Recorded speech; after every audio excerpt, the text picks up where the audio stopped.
Welcome to the ballpark. Wasatch against Timpview. We'll be live right after the break.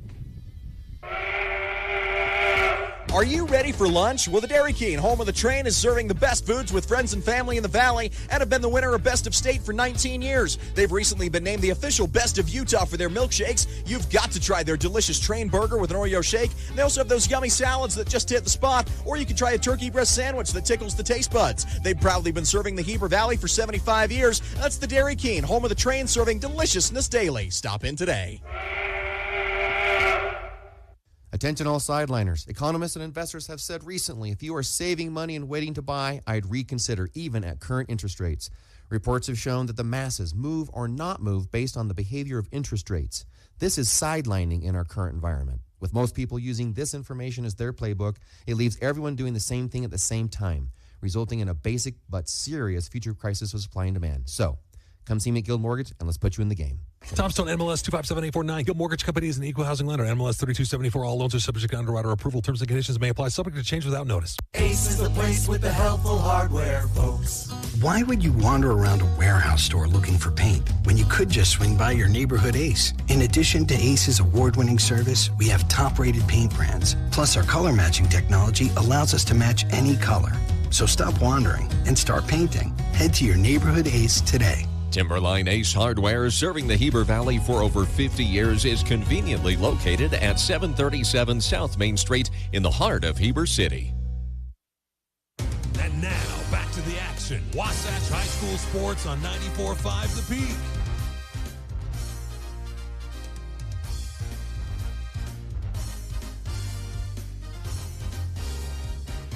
Good afternoon and welcome back to the ballpark. Tyler Barrett here with Tyler Moss, live from Timpview High School, where Wasatch is set to take on their last two-game series of the season against the Timpview T-Birds. And Ty, it all comes down to this. They've frozen the RPI, but as we looked at the RPI before it was frozen, really both of these teams need a season sweep in order to get into the playoffs. It's not too complicated here, Tyler. Yeah, in fact, I might amend just a tad what you said, although you very much might be right. Wasatch for sure needs a sweep to get in, because what's going on right now, Timpview number 24 in the RPI, Wasatch number 25. So if they split, you're going to stay right where you're at, Tyler. Wasatch will stay 25, Timpview 24. What Timpview would then need to worry about is a team behind creeping up in front of them, Tyler. I don't think that's going to happen. Those other teams were behind enough that whoever I think wins this series is going to get in. But for Wasatch, it's going to take two. So this is, to put it differently, Tyler, it's do or die. Wasatch must win these last two games if they want to make it in the state tournament. Timpview could split and still probably make it in there, and that makes this really interesting, really exciting. And Ty, I can't decide whether we're going to have a beautiful day for baseball or a horrible day for baseball down here. About every 10 minutes it shifts where it looks like you're going to be in a blizzard, and right now it is bright, beautiful, and sunny. I imagine in 10 minutes we're going to be getting snowed on again. It's just a swirling, crazy weather down here at Timpview High School right now. That look in the RPI brought to you by Heber Appliance. When you're down to your final out and your fridge goes out, turn your drop the ball into a touch 'em all at Heber Appliance. Increase your at-home satisfaction with Heber Appliance furniture and mattress. Ty, go ahead and take us through our Gordon Law Group batting lineup today for the loss. Well, Tyler, I'm going to need to get the lineup back over here from you if you want me to do that. Tyler did today with the wind, decided he's going to go with the electronics and is keeping the iPad that I usually keep a book on, so he just threw a wrinkle at me by throwing that lineup on me, Ty. It's going to be a very familiar lineup, though. Carter Bucad is going to be leading off for Wasatch, followed by Blake Sweat and Riker Evans, so the top three stays primarily the same. And then Grant Mahoney is going to be hitting number 4, Tyler moving up, and then Braxton Fowler also moving up to the 5 hole. Kyron Stocking going to be DHing for Wasatch, hitting 6. Jacob Bradshaw in right field hitting 7. Bassett in center again today for the start, hitting 8. And Bridger Shaw in left field today, going to try his hand in the outfield, hitting number 9 for Wasatch. Batting lineup brought to you by the Gordon Law Group, your full-service local law firm practicing in all areas of the law. They take pride in saying, yeah, we do that. On the mound today for the Timpview T-Birds will be Gonzalez, and he'll start with a strike to Carter Bucad. Yeah, this is their guy, Tyler. Gonzalez, 29-plus innings pitched on the season, a 3.5 ERA. But, Tyler, he has walked about as many guys there as he's struck out, pitched, about 25 walks, about 30 when he had the hit by pitches in there on the season. So he will give away free ones, but this is by far the best ERA on Timpview's team. The 1-1 pitch is going to be swung on, driven to deep center field. Center fielder going back, can't pull it in, and Carter Bucad is going to lead off the game with the double. Nice hit there from Carter Bucod. Wind's kind of blowing out to that right center field side, Ty. Kind of a little bit of a jet stream, and that thing just carried, and Carter Bucod has a leadoff double. Timpview is well known around the state as the Homer Dome, Tyler, for people that play baseball. Balls jump out of this yard. It's a short porch, and the wind right now is blowing really out to right field, Tyler. So if you hit it to center field, it's going to drag from center over to that right center. That's exactly what happened on Bucod's hit there, and the ball just drove a little farther. Even center field, Tyler, is not too deep. It is much deeper, though, to hit it to the part of the park that Bucod just hit it into. But if you're going to left or right field today, you're certainly going to have a chance at a home run being in play. He's going to bring up Blake Sweat, a .318 batting average coming into today. Off-speed pitch misses inside for ball one.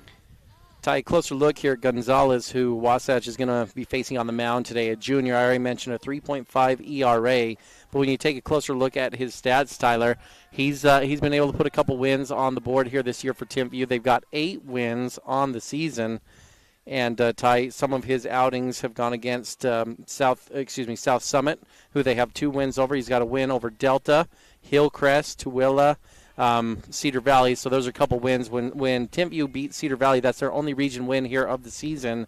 It was a 13-2 win with Gonzalez on the mound here leading the way for them in that one. 1-1 count as another off-speed pitch gets the inside corner. 1-1 here to Blake Sweat. Nobody out with a runner on second. The pitch. Fastball, and that's going to be a jam pop-up to the third baseman for the first out of the inning. Ty, this Timpview team, again, just a minute to get to know the opponent here, Ty. Timpview, a couple years ago, only won 1 game. This has been a team that's had a really rough go, Tyler, playing up in the upper classifications, 5A, 6A, and their baseball program has not been anywhere near that level, Tyler. Really, they've been playing 2A and below type caliber baseball here, and even then, Tyler, maybe not even up to that level. But they hired a new coach here, Jeff Davis, 3 years ago, and he's really done a good job here with Timpview. They're 8-15 on the season. They're building up momentum in the right direction. And, Ty, they've got a chance to make the postseason here this year if they can secure one more win. It'd be a great accomplishment here for the T-Birds if they can do that. Obviously, being from Wasatch, we're hoping that doesn't happen. We want Wasatch to be able to get 2 wins here. But you got to give a nod of the cap over here to what Jeff is doing here for Timpview. Couple of pickoff moves. That's the third pickoff move to Carter Bucod at second base. Riker Evans is going to step into the box. Hasn't seen a pitch yet. .270 batting average coming into today. Top of the first action brought to you by the Dairy King, whose family has been serving your family for 4 generations and have worked hard to create a fun-filled atmosphere where quality food and family can come together. That one's going to go right off the back of Riker Evans, and Wasatch will put runners on first and second on the first freebie of the day. Riker's fun when a ball's coming at him, Tyler. It's like he identifies it early and just is welcoming that ball in there. That's the best way to phrase it. He just stands there and almost is just urging it to come into him. Doesn't hesitate, doesn't flinch at all. He's never one to shy away from getting a free bag. It's going to bring up Grant Mahoney, 348 on the year, leads the team with 12 RBIs. Has an RBI opportunity here with first and second. Top of the first, 1 away.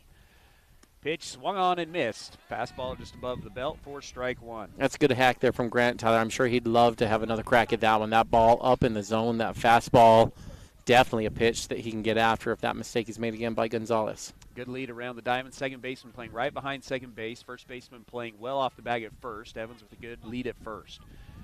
The 0-1, another fastball is going to be elevated behind us for strike 2. It's gotten a lot of off-speed pitches, back-to-back fastballs here to Mahoney, hitting in the cleanup spot.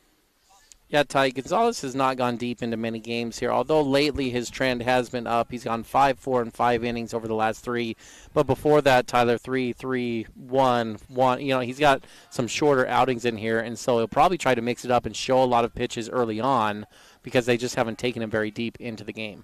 The 0-2, another fastball. It's going to be a ground ball. Gets through the 5-6 hole for a single. Carter Bucod's going to try to score on the short ground ball. Left fielder comes up with the throw. It's cut off. No, it gets by the cutoff man. Evans is going to try to advance to third base. He'll advance to third base. It gets by everybody. He's going to try to score from home. The throw is not in time, and Wasatch scores 2 runs on the seeing eye single through the 5-6 hole. I think Riker was pretty gassed over here, Tyler, by the time he got home, going first to home on a seeing eye single between the 5-6 hole. Just not something he was expecting to do. And Ty, he should have been in the dirt getting dirty. That was a pretty close one. Gonzalez arguing his point, saying, no, I think the catcher got him. Ty, I think if you look at the camera, Riker did get the foot in there, but it certainly looked a lot closer because he didn't slide coming in home. Not a bad throw there from the left fielder to give him a chance. Ball got there early, but it was dragging up the first base line. So as the catcher caught it, he turned and tried to put the tag on, and it was just a split second too late. But cue up the circus music on that one, Tyler. Mahoney gets the RBI single, and then Timpview gives one away by throwing it into the outfield on the air. 2-0 the score, 1-0 the lead. 14 RBIs now on the year for Graham Mahoney. And Wasatch has the early lead with still one away. Braxton Faller steps into the box. Key, the runs today brought to you by Physical at the Fit Stop. First pitch, off speed, misses high for ball one. Ty, let's go over and talk about some Dorries Dental keys to the series, right? This game is important, but Wasatch needs to win this series. What does Wasatch need to do to get 2 wins over today and tomorrow? Ty, I'm going to say it's momentum. You got to make sure you keep momentum on your side. What a good start here, getting 2 in the top of the first inning. This Timpview team, I've given them credit, Ty, and they deserve credit. They've been a building program.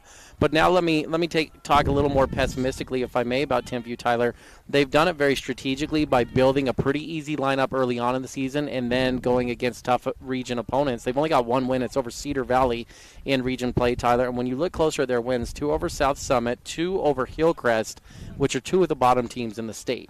And then they've got another win sprinkled in there against Tooele, a tight one, Tyler, and they've got Cedar Valley in there. So their wins, although they do have 8 on the board, not impressive wins here, Tyler. And I think if you can put the doubt into Timpview early on here by getting a big lead, you should be able to roll to a couple victories in this series. The 3-0 is in there for a strike. 3-1 now the count. Keys brought to you by Dorries Dental, who offers no surprises of dental treatment with Dr. Dorries and Dr. Proctor. Let Dorries Dental make your mouth smile. Learn more at DorriesDental.com. We got a lot of balloons, Ty. It's senior day, night, yeah. And those balloons are going to be a problem. Have seen at least 20 of them leave during the course of this inning here, Tyler. And there's more on their way. They're onto the playing field, so we had to have a little stoppage while that blue balloon finds its way out. But an orange one coming on, Tyler, from right field. Going to have all kinds of adventures here with the balloons.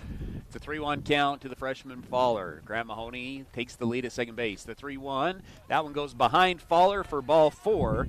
First base on balls of the inning, second freebie of the inning, and Wasatch now has runners on first and second with 1 away. And junior Kyron Stocking will come up to the plate. .217 batting average on the year. Ty, if you were to describe the worst day ever for a baseball game, this is pretty close. Like windy, you don't know if it's going to rain. If you had some rain coming down, Tyler, I would agree with you. But we've seen much worse before than what we're seeing here. Gonzalez comes set, working up against the junior, Stocking with an RBI opportunity. Goes with the off speed, misses outside for ball 1. So Gonzalez is throwing multiple pitches here, Tyler. He's been able to throw multiple pitches for a strike, but that breaking pitch is coming in so softly that it shouldn't surprise any Wasatch hitter. They can just kind of sit looking for a fastball and pretty easily make an adjustment to the curveball as it's coming. It's a change of arm angles. The speed kind of floats in there a little bit. And so as I say that, Stocking has a fastball blow by him, Tyler. You just shouldn't have that happen if you're Wasatch here today. You need to be looking for the fastball because the curveball is not going to surprise you. You'll identify it quickly and easily on the mound. So hunt fastball, get the foot down and be on time, and be aggressive going after that fastball. 1-1 the count. Good lead at first base from Faller with the first baseman playing off. The 1-1 inside. No, did he get him? No, ball 1. Looked like Stocking thought that got him for a second. He'll stay in the box. 2-1 the count. Mahoney taking a decent lead at second base. Again, second baseman playing directly behind the bag with the right-handed batter up. Gonzalez comes set, takes one look, delivers the 2-1. Elevated fastball is fouled off for strike 2. 2-2 the count. Another school, Tyler, building all new facilities. Baseball field's going to stay the same, though. But they've done a nice job here, Tyler. Looks good. They've got the turf and foul territory behind. Love the batter's eye they have up out there, Tyler. Yeah, it's nice. So if you haven't been to Timpview's field, yeah, it's an elevated fence, so it's about twice as high as you'd normally see on a baseball field, Tyler. And right out there in center, probably it spans, what do you see, about 60 feet across the center field wall, just giant letters, Timpview Baseball with the black batter's eye. It looks really good. The 2-2 hanging curveball is going to be elevated to left field. That'll drop. Runners had to pause, and so a throw is going to go to third base. It gets by the third baseman, not far enough for Mahoney to advance, but a single from Kelson Stocking loads the bases. Kyron Stocking, excuse me, not quite Kelson, although Kelson Stocking, assistant coach, some big news, proposed over the weekend. Congratulations to him. Engaged man. It's a big week for the Stockings. Older brother Chandler got the gold glove in his conference, Tyler, last week. Kelson gold ring, I assume, Yeah, Tyler, I and assume. see what Kyron can get that's gold here. Avoid the golden sombrero. Don't want that one. Don't want the gold sombrero. Loaded bases here for Jacob Bradshaw. Bradshaw comes into today's game. A .316 batting average. Ty has really jumped that average up here in region play. Comes up with the bases loaded. One away. Wasatch already leading 2-0. Gonzalez goes back to working out of the windup. First pitch misses low for ball one. Up to 21 pitches in the inning for Gonzalez. Ty, as we go into this series, who are some of your Bank of Utah key performers that Wasatch needs to step up in order to get the series sweep? Well, you've already seen a couple of them here, Tyler. I'm going to give you three that I think need to be, maybe four. I might sprinkle in a fourth here. I feel like Grant Mahoney needs to have a big series. Tyler, he was kind of the first one on my mind. I think they're going to get him in a spot in the lineup where they're expecting him to drive in runs, and he did that today already. His knock was able to actually bring in 2 runs today, give Wasatch a 2-0 lead. I think Carter Bucad's got to have a good series, Tyler, both defensively and at the plate. The 1-1's in there for strike 2. 1-2 now the count to Bradshaw. To state the obvious, your pitchers on the mound have to be good. So I'm going to say Blake Sweat and Braxton Fowler. Ty, those guys, those 4 really need to be good for you if you're going to win this series. It's a 1-2 count. Bases loaded. First baseman playing just next to Stocking on the first base side. Third baseman playing up as well. The 1-2. And does he get the inside corner? Yes, he does. That's strike 3 as Jacob Bradshaw goes down looking with the bases loaded. 2 away now as senior Colton Bassett will come up to the plate, also hitting .217 on the year. Ty's good pitch from Gonzalez. He went with a 2-seam fastball, started it just inside on the plate. It froze Bradshaw. And it didn't have a ton of action coming back in, but it had enough. And that ball cut back in over the inside part of the plate and was able to ring Jacob up. Those key performers that Ty pointed out, brought to you by Bank of Utah, who has accounts for everyone from personal and business, checking and savings accounts to mortgage and consumer loans. Visit our friendly Heber branch at 620 West 100 South, and together we'll build relationships that last. Bank of Utah is an equal housing lender, member FDIC. First pitch of the at-bat here to Bassett is a check swing foul ball for strike 1. I'll tell you what I'd love to see in this inning here, Tyler. Colton obviously can deliver. He's been clutch for Wasatch in region play. But I feel like this is a day and a field built for Bridger Shaw. Bridger Shaw likes to get the bat head out, hit a fly ball. And, Tyler, if he can get a ball up into the jet stream, you could see Shaw hit one out of the park today down here at Timpview. Wind's kind of shifted to center field. This one's going to be elevated to the first baseman. He settles underneath it and has to make the grab. Makes it a little bit more tough than it looks. But Wasatch leaves the bases loaded. 2 runs in the inning, and Wasatch takes the 2-0 lead into the bottom of the first. Hi, this is Nicole with Mountain Refined Furnishings and Flooring. And if you didn't know, we've recently partnered with Mattress Warehouse of Utah to bring you the largest selection of mattresses around. The team at Mountain Refined prides themselves on making your home a place where you love to be. We offer a large selection of furnishings, flooring, window treatments, gifts, decor, and so much more. If you haven't been by lately, stop and check it out. You'll be pleasantly surprised. We're located at 480 North Main Street. Napa know-how. Your local Napa Auto Parts, Wasatch Auto Parts at 105 North Main Street in Heber City stocks auto parts, tools and equipment, and many other items for heavy-duty trucks, marine, and farming equipment. Stop in today at Wasatch Auto Parts, 105 North Main Street in Heber City, a proud sponsor of Wasatch Wasp Sports. Napa know-how. This is live coverage of Wasatch High School sports on 94.5 The Peak.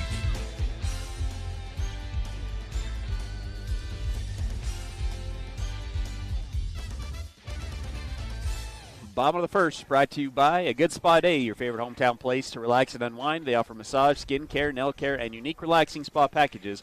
Pick A Good Spa Day to be your spa. Ty, we got some Mother's Day coming up on Sunday, some great sponsors to get your spouse a great Mother's Day gift. Yeah. Stop on over to Good Spa Day, Country Gardens and Your spouse Nursery. is not going to say she hates getting a massage, Tyler. I mean, go spoil her with a massage, nail care, skin care, all of that.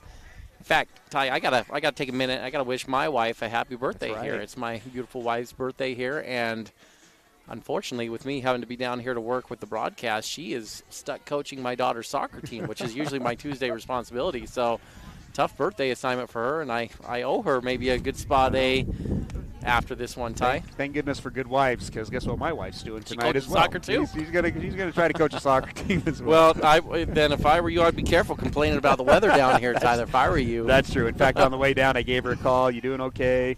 Yep, just excited to go to a snowy soccer game tonight. So she's already. It's going to be Weed, the junior, that will lead it off. 308 batting average, followed by Jackson Davis and Brigham Richards. Blake had his best outing, I felt like, of the season, Tyler, in the last game. Through 4 2/3 innings pitched. Really attacked with the fastball. Like to see him continue that trend here today. Foul ball for strike one as the first pitch of the bottom of the first. This is a good day to tie. My dad's birthday is today as well. May 7th. So May 7th. It's a good day. Strike one, make it strike two on another foul ball. It's back-to-back foul balls. Blake Sweat, 2 early strikes. 0-2 the count. Wasatch leading 2-0 after scoring 2 runs in the top of the first on a single from Graham Mahoney and then some throwing errors. Sweat working out of the windup. The 2-0. Tries to go fastball outside, just too much outside for ball one. 1-2 the count. Good spot. That ball didn't move too much, Tyler, but catcher was set up about a foot off the plate. So when your catcher doesn't move and you're set up that far, it's going to be a hard time getting that call on your side. Goes back, and that one's going to get by Christensen for ball 2. 2-2 the count. I'm going to be a little picky on Blake there, Tyler. I don't think there's any reason to show that curveball yet. He's got an aggressive fastball. Timpview hasn't been close to being on time. You don't have to show the breaking pitch there. It was almost as if he got bored. Threw 3 fastballs and thought, I got to come back with the breaker, Ty. I don't think you need to yet. In fact, I'd love to just give Blake a personal challenge and say, hey, 10 straight fastballs. See what happens. And watch how many guys you'll get out. He's just so competitive when he goes after him with the fastball. Goes back to the fastball. This one's elevated to shallow left field.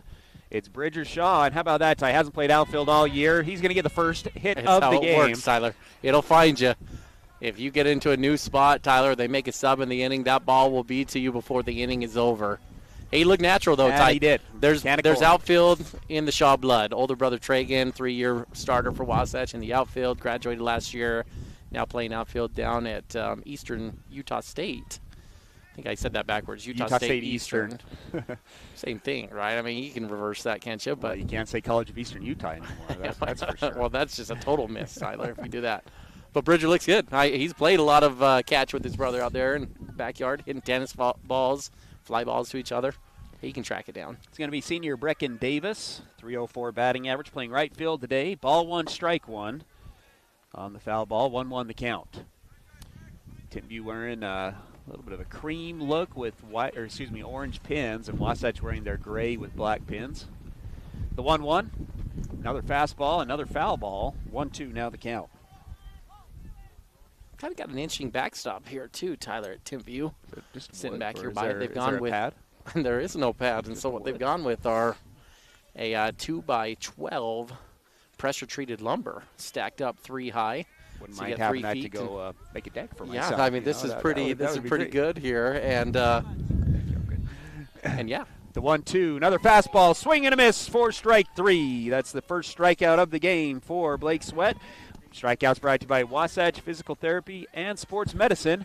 And Wasatch has 2 away here in the bottom of the first. Yeah, good start here for Blake, Ty. Just keep riding that momentum, keep that pitch count down. Love to see him get a complete game here and be able to get to game number 2 with all your pitchers available other than Blake, with 1 game to win to make it to the state tournament. Senior Brigham Richards is going to come up playing second base today. A 400 batting average on the year. He'll take ball 1. I'm sure you just heard that. Tyler Blake has no respect for this pressure-treated lumber back here that I was talking about. Well, this is a fastball. It's elevated to center field. Going back. And Colton Bassett makes the play over the right shoulder. Nice play from Colton Bassett. And that'll do it in the inning. No runs, no hits, no errors. Nobody left on base. It's 2-0 going into the second. Hi, this is Kendall Crittenden, Wasatch County Council member and a member of the Caring Community Coalition. Did you know that kids are at a greater risk of experimenting with alcohol and drugs between the hours of 3 and 6 p.m.? Many parents are still at work this time of day. Check in with your kids. Find out where your kids will be, who they'll be with, and what they will be doing. Brought to you by Wasatch Behavioral Health and the Caring Community Coalition. Attention painters and homeowners. Premium Kelly Moore paint is now available at your neighborhood Wasatch Back Paint and Floor. That's right, Wasatch Back Paint and Floor is the official authorized Kelly Moore Paints outlet. You can now get premium Kelly Moore paints at your Heber Wasatch Back Paint and Floor. You'll love their high quality, long-lasting finishes for any home paint project. So if you're painting a single room, refreshing your front door, or doing a full repaint of your home, Wasatch Back Paint and Floor is the place to go for fine Kelly Moore paints. Stop by today. Well, This is live coverage of Wasatch High School sports on 94.5 The Peak.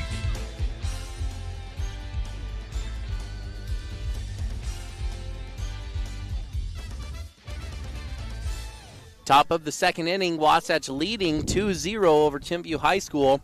Brought to you by Wasatch Physical Therapy and Sports Medicine, your rehabilitation specialist dedicated to your total recovery from all injuries. Let Dan Ivey and his team get you back to 100%.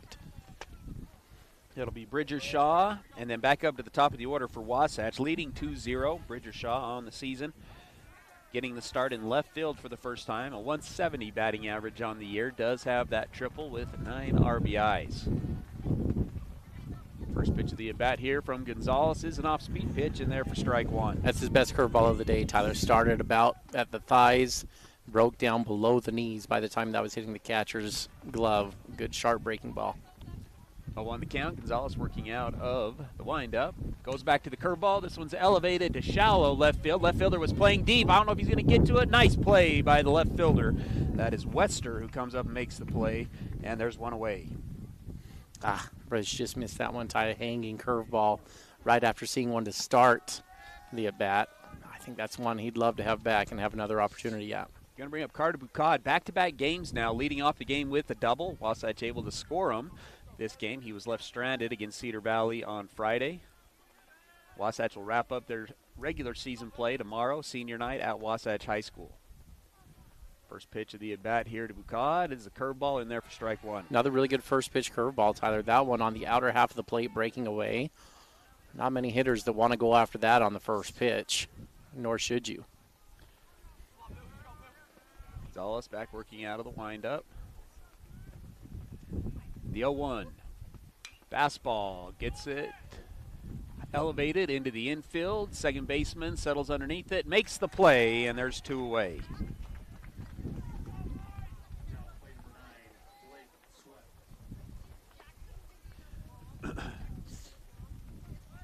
Blake Sweat's going to come up in his first at bat.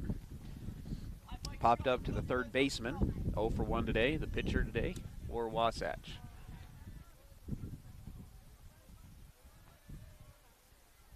Gonzalez delivers, goes to the off speed, misses inside for ball one.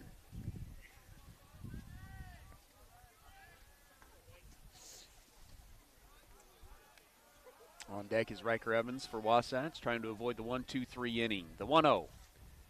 Misses in the dirt with the curveball for ball two. 2-0 the count. Well, now if you're Blake, you can get really picky here, Tyler. Couple curveballs to start. Go hunting for that fastball here. If you don't get it, no big deal. Still up in the count. The 2-0 goes back to the curveball, misses with the curveball. Now a 3-0 count. Tell you, Ty, this is one that I'd be tempted to I think I would turn Blake loose here, Tyler. Blake's got a lot of pop, a lot of power. Get a fastball that you like and be on time. 3-0 the count. Gonzalez delivers. And instead he's going to say, I'm going to put it into your ribs. Take one to the ribs. And that's not going to feel too good. Hit by pitch, second of the day, and Blake Sweat will be the first base runner here in the top of the second. I want to talk a little bit about the scenario you just brought up, too. The field determines sometimes whether you turn them loose, right?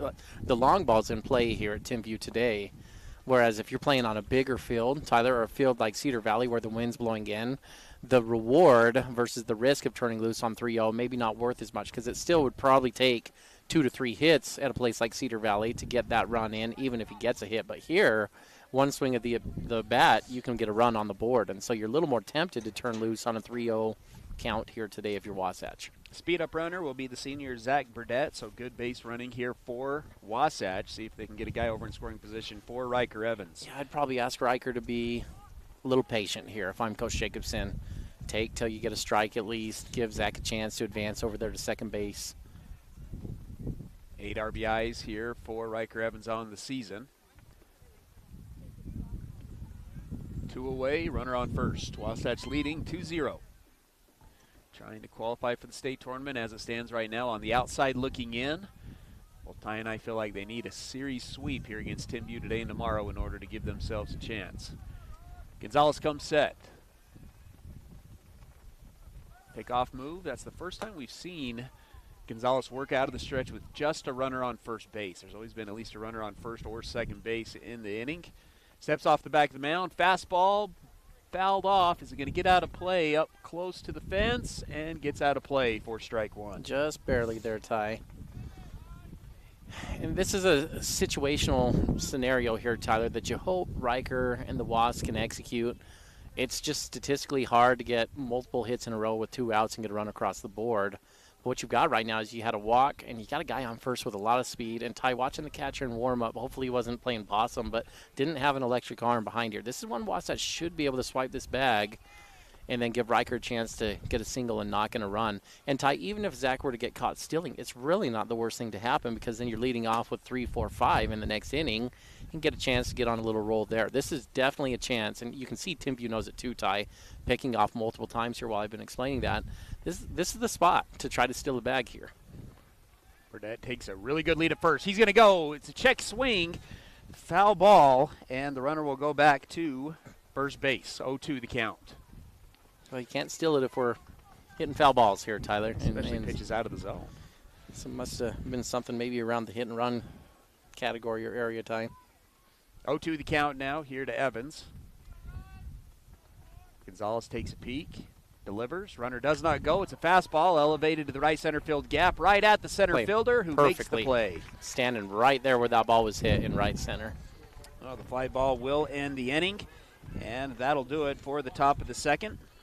No runs, no hits, no errors. One's left on base. It's 2-0. I'm Walker Kessler, and I play basketball for a living. So I know how important it is to have the support of a team you can trust. That's why I love UCCU. UCCU is more than a credit union. They're a true financial partner, a local team of experts your entire family can trust at every step of your financial journey. Just visit uccu.com and elevate your banking experience.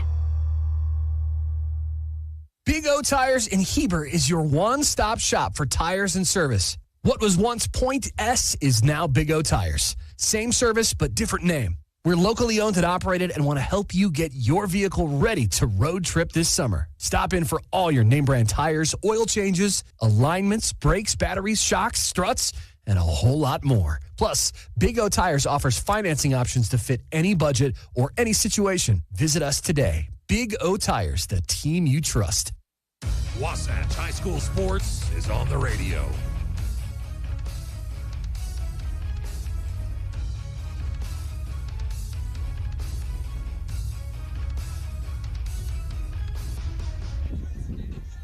Bottom of the second inning at Timpview High School, where Wasatch leads 2-0 over Timpview.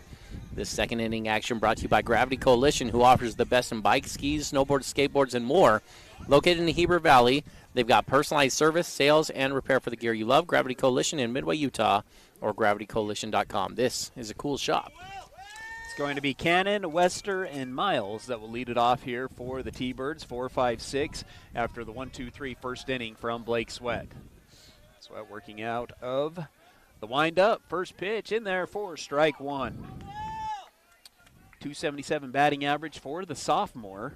Designated hitter today for the pitcher Gonzalez. The 0-1. That one misses low and outside for ball one. 1-1 now the count.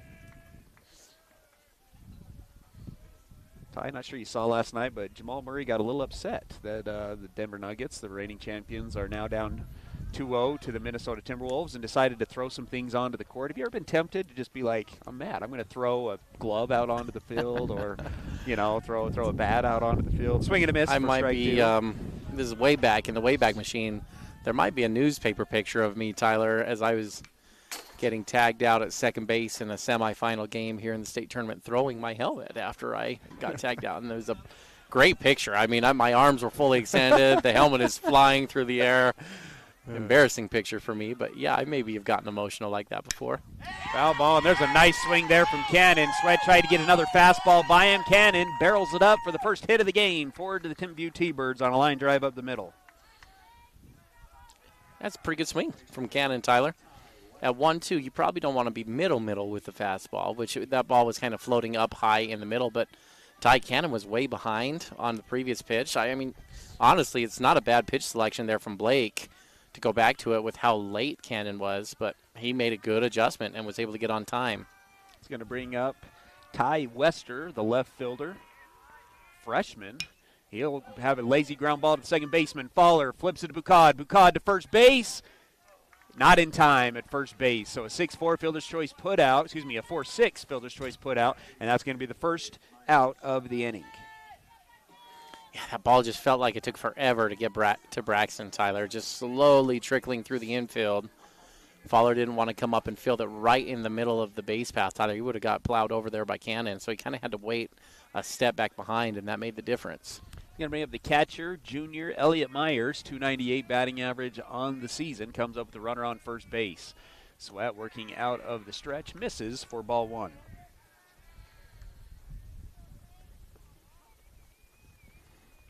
Pretty dangerous play, though. If you watch it, Ty, he throws a heating pad out onto the court as the game's going, like very easily. I mean, those things on the court could have been stepped on. You have an ACL get blown. Swing and miss for strike one. 1-1 now the count.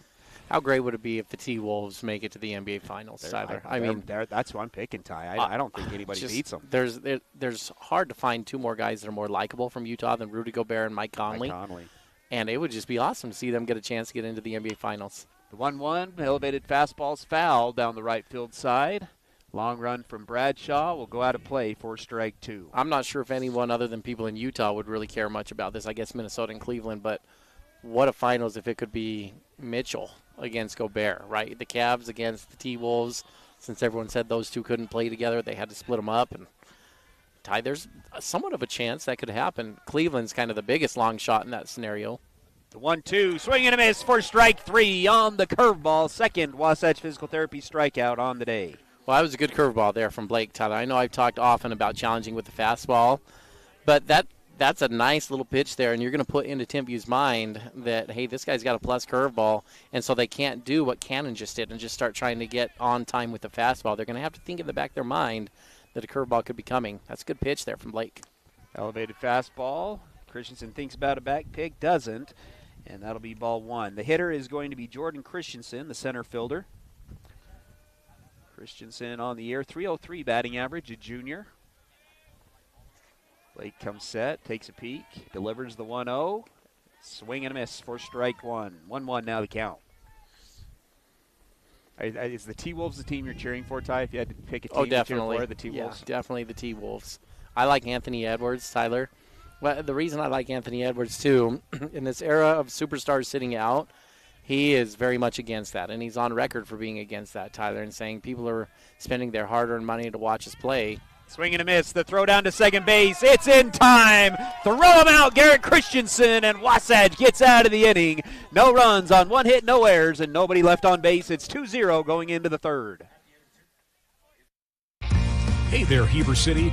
Are you tired of dings, dents, and scrapes ruining the beauty of your beloved vehicle?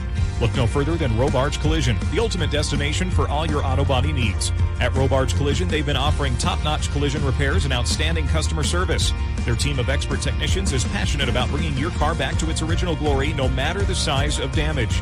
Their state-of-the-art facility is equipped with cutting-edge technology, ensuring precise and accurate repairs. They handle it all with precision and care. Chad here from Mountain West Trailers. Celebrating 20 years in business, we know you value strength and reliability.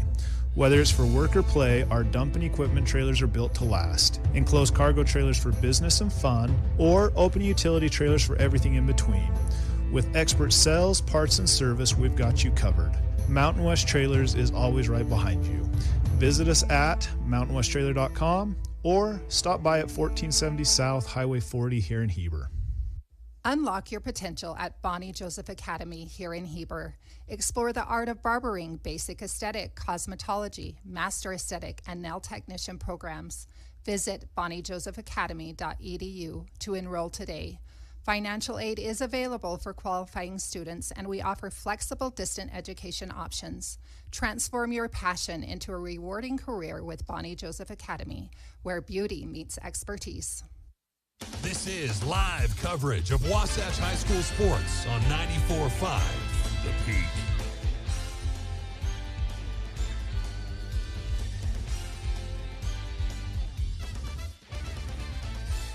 Top of the third inning brought to you by Physical at the Fifth Stop. Do you sometimes feel dizzy or unstable? If so, Physical at the Fifth Stop has good news. Falls are preventable. Call Physical at 435-654-5607 for a free fall risk assessment. Let's see how you can improve balance and regain your freedom. It'll be Mahoney, Faller, Stocking to lead it off. 4-5-6 up for Wasatch here in the top of the third, leading 2-0. Mahoney singled and brought in 2 runs in his first at bat. Called strike 1, foul ball strike 2, 0-2 the count. Single through the 5-6 hole came with 2 strikes in his first at bat. Team leading 14 RBIs now on the year for Mahoney, who's hitting above 360. Yeah, and he's been floating around 400 most of the season, Tyler. Been in a little bit of a slump lately, but still the hottest bat on the team consistently throughout the year. 0-2 the count. That one misses outside for ball 1. 1-2 the count with Faller on deck. Gonzalez back working out of the windup. The 1-2. Barely gets a piece of it, survives, and we'll keep the count at 1-2. Ty Grant's really had a good junior here, hasn't he? Grant Mahoney here at the plate. He started off with a bang. That first tournament in St. George hit 667 over the first 4 games in that first tournament. He's really never looked back, just been a steady bat in this lineup all year long. This is low and outside on the curveball for ball 2. 2-2 the count to the leadoff guy here in the top of the third.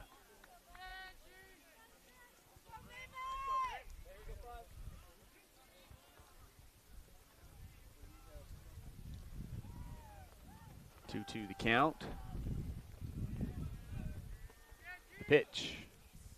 And does he get the spot? No, misses low for ball 3. Fills up the count at 3 balls, 2 strikes. Ty, that was intriguing to see where the umpire would go with that, right? Definitely was a ball, probably down by about 5 or 6 inches. Really wasn't close, but it's one of those that's tempting because you're hitting a spot, it's down in the zone, and the umpire looked like he was considering it, Ty. The payoff pitch. Inside, actually got a piece of him. That's the third hit by pitch of the game for Gonzalez. And Wasatch has the leadoff guy on, bringing up Braxton Faller. Faller in his first at bat.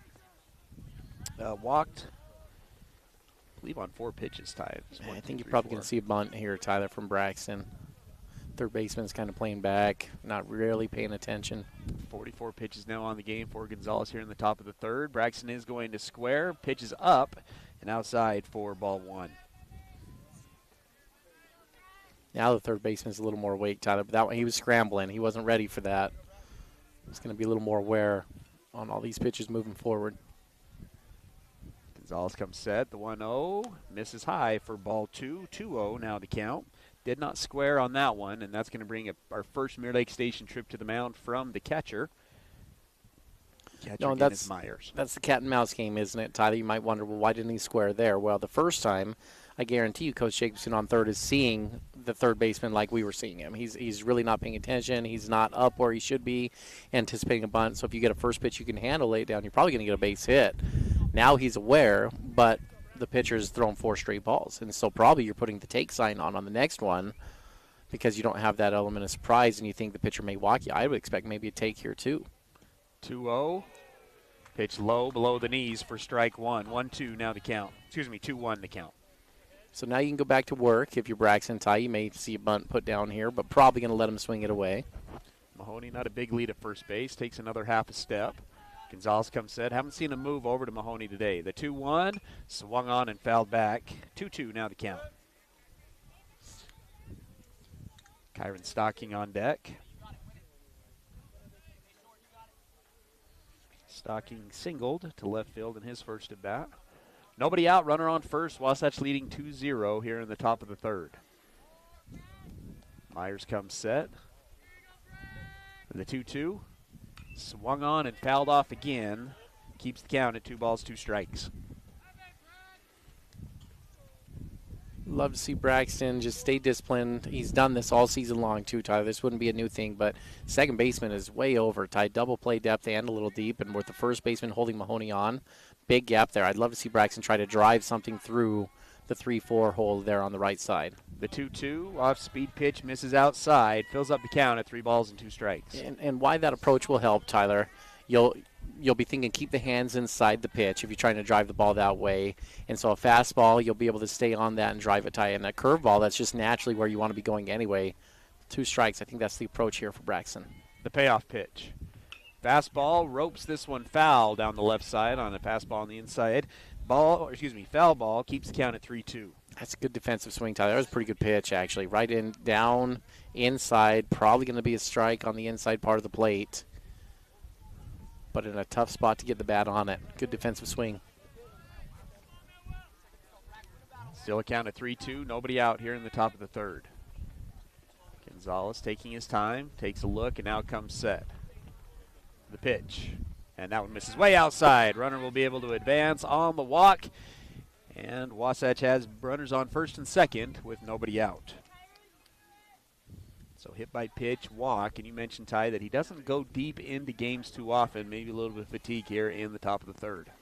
Yeah, up to 52 pitches. He's been trending up lately, as I talked about, Tyler. So 5 innings in his last outing, 4 before that, 5 before that. But before, he just really wasn't very consistent, Tyler. He'd be between 2 and 3 innings on average in his first 6 appearances of the year. This is his 10th now appearance on the season. First and second, nobody out. The pitch. Stocking's going to go ahead and lay down a bunt. It's a good one right down the third base side. Third baseman throws. It's going to be off the mark. And Wasatch has bases loaded on a single from Kyron Stocking, who's now 2 for 2 on the day. It just pays off to have a guy that can handle the bat, doesn't it, Tyler? You have options. It's a great bunt there from Stocking. Bases loaded for Jacob Bradshaw, who came up with the bases loaded in his first at-bat. Struck out looking.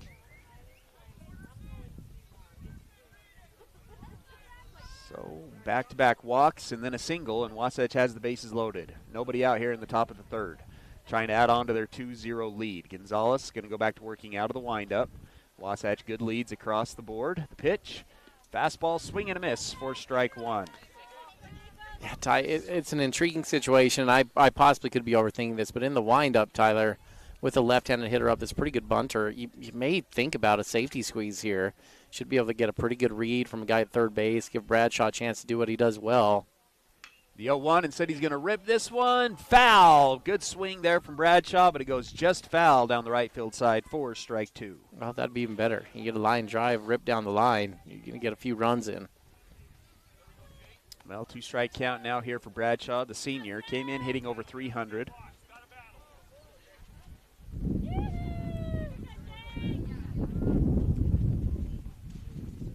And he'll call time.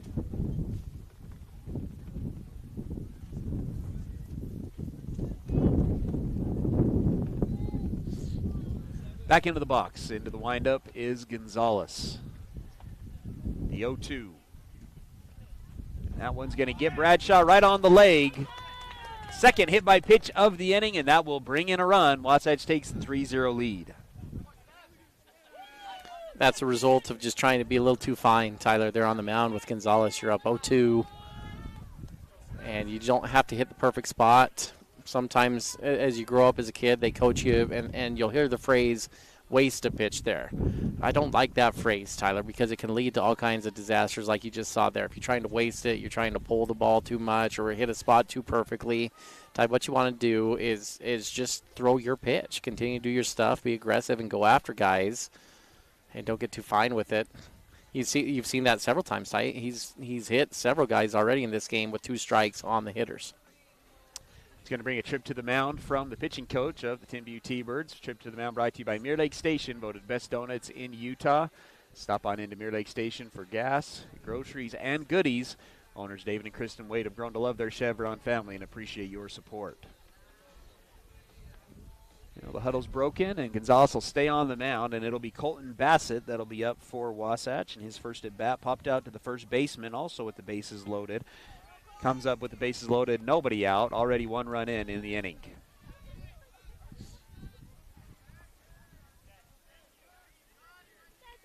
On deck, Bridger Shaw. Gonzalez gets the pitch, delivers. And that one goes at Bradshaw as well, just misses for ball one. Yeah, that Bradshaw one's a little just bit, got hit. Bassett, who that one's chasing after. That one, it's a little bit harder to take when it's at your ear, Ty. He's a tall guy. Just get on the tippy toes, let it get your shoulder. 1-0 the count. Taking too long, Bassett will step out of the box. Kind of losing control of that fastball here, Ty. Is Gonzalez. Wouldn't be surprised if he comes back with the breaker. The 1-0 goes back to the fastball, in there for strike one. That's got a good little movement, Ty. That two-seamer, when that thing's on, he's got some good action cutting back at you. 1-1 the count. And that one's in there for a strike as well. 1-2 now the count. Again, Gonzalez, a junior. The number 8 hitter, Bassett, back into the box. The 1-2 over the head of Bassett that time. And that'll make the count 2 balls and 2 strikes. Colton did a good job to break up his rhythm there on that, Tyler. Gonzalez was getting into a rhythm, quick pitching. Colton took a step out between those 2 strikes and got Gonzalez just a little bit out of his timing. The 2-2 goes back to the off speed, and he's going to ring him up looking. Nice pitch there from Gonzalez. And Wasatch now has 1 away with the bases still loaded. Well, second strikeout looking with the bases loaded in this game, Tyler, with less than 2 outs. Wasatch is going to need to improve on that here. They do hold a 3-0 lead. That's where you got to be in play. Wind's died down a little bit. It'll be the left fielder, Bridger Shaw, Jr., popped up to left field in his first at-bat. Fowler on third, Stocking at second, and Jacob Bradshaw at first. Curveball fouled off for strike one. 1-1 now the count. Big lead from Stocking at second base. Bradshaw as well getting a good secondary at first base. 1-1 the count with the top of the order on deck. The pitch. Goes back to the off speed, elevated to center field. Should be deep enough. Center fielder goes underneath it, makes the grab.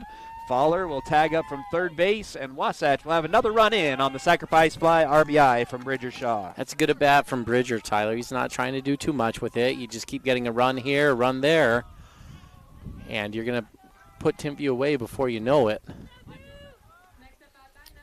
4-0 with 2 outs now in the top of the third with Carter Bucad up to the plate. Carter Bucad doubled in his first at-bat and then flew out to deep center field in his last at-bat. Or excuse me, doubled to deep center field in his last at-bat, and then or in his first at-bat, and then popped out behind second base in his second. Pickoff move. Stocking again a big lead out of second base, but able to get back easily.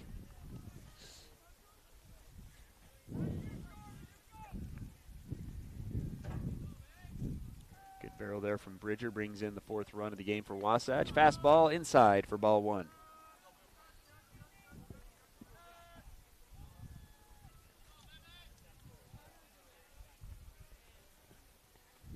Bucad coming into today. Get a swing at this one. It's going to be a ground ball. Takes a weird hop, but the first baseman's able to get it into the glove and makes the play at first base, and that'll do it. Wasatch scores 2 runs in the inning on just 1 hit. It's 4-0 going into the bottom of the third. Hi, this is Nicole with Mountain Refined Furnishings and Flooring. And if you didn't know, we've recently partnered with Mattress Warehouse of Utah to bring you the largest selection of mattresses around. The team at Mountain Refined prides themselves on making your home a place where you love to be. We offer a large selection of furnishings, flooring, window treatments, gifts, decor, and so much more. If you haven't been by lately, stop and check it out. You'll be pleasantly surprised. We're located at 480 North Main Street.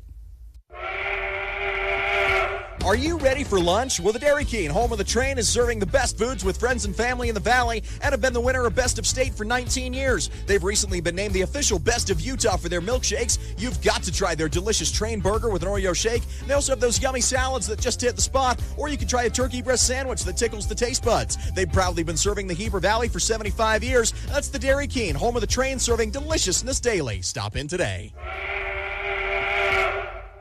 Attention all sideliners. Economists and investors have said recently, if you are saving money and waiting to buy, I'd reconsider even at current interest rates. Reports have shown that the masses move or not move based on the behavior of interest rates. This is sidelining in our current environment. With most people using this information as their playbook, it leaves everyone doing the same thing at the same time, resulting in a basic but serious future crisis of supply and demand. So, come see me at Guild Mortgage, and let's put you in the game. Tom Stone, MLS 257849. Guild Mortgage Company is an equal housing lender. MLS 3274. All loans are subject to underwriter approval. Terms and conditions may apply. Subject to change without notice. 5, 4, 3, 2, 1. KTMP, Heber City, and live sports coverage with Ty and Ty. Bottom of the third, brought to you by Wasatch Physical Therapy and Sports Medicine, your rehabilitation specialist dedicated to your total recovery from all injuries. Let Dan Ivey and his team get you back to 100%. 7-8-9 up for the Timpview T-Birds. Jordan Christensen, Jackson Davis, and Riley Anderson. Christensen comes up, the center fielder for the Timpview T-Birds. Blake Sweat on the mound. First pitch, swing and a miss for strike one. Christensen on the year, 303 batting average, a junior. Was at the plate when Wasatch got out of the bottom of the second with a throw him out at second base. Another swing and a miss for strike two. 0-2 now the count. Something on the outer half here from Blake. Should be able to get a strikeout. Tries to go elevated, misses the elevated spot, comes back down, fouled off to keep the count at 0-2. It's a little bit of a pull-heavy swing here, Tyler, at the plate. The hips are flaring open early, trying to get the bat head out. Makes him susceptible to a breaking pitch on the outside. And goes back to the breaking pitch. Gets him to buckle. Doesn't get the inside corner, and that'll be ball one. 1-2 the count. A little bit of some chuckles here from him bailing out so bad, but I'd be scared for that pitch that's coming right at my head. Well, this is low and outside. It was pretty inside, Tyler. We got a pretty good view behind the plate, and he buckled because that was coming at him. And it came across and was about a foot inside when it came across, not on him, but yeah, not really near a strike. Yes, that's it right there. 2-2. Should have had that one tied, and that'll fill up the count at 3 balls and 2 strikes. Coach asked him where that pitch was. Garrett saying he's telling him it's outside. I think we're going to disagree with that one. The payoff pitch, another foul ball. Good battle here from Christensen. Keeps the count at full.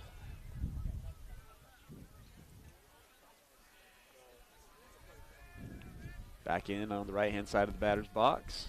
Sweat delivers another payoff pitch. Tries to go, breaking ball, and that'll be in the dirt for ball 4. And for the second inning in a row, Timpview has the leadoff guy on. First walk of the game for Blake Sweat. That'll bring us to the shortstop, Jackson Davis. Davis on the year, only a 172 batting average, a sophomore. But Timpview's going to try to generate some runs, trailing 4-0 here in the bottom of the third. Sweat's going to work out of the stretch. Worked out of the stretch in the bottom of the second. Fastball is going to be a ground ball to the backhand side of Mahoney. Just goes foul as another balloon comes onto the playing field. Strike one.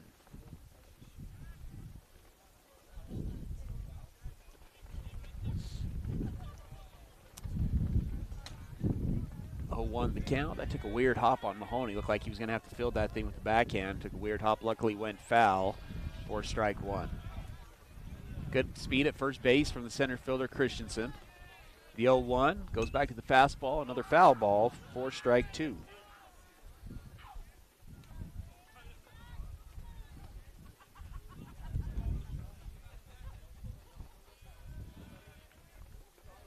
A lot of underclassmen here for the T-Birds.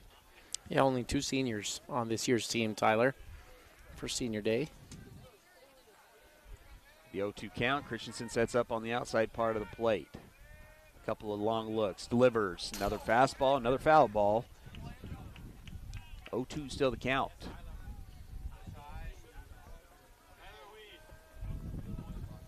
Good battle here from the 7-8-9 guys for Timpview. Sweat comes set, a big lead now for Christensen at first base. Does not go. Another fastball just above the belt for ball one. Pretty good spot there. Pretty good job there from Davis of not waving at that one. 1-2 the count.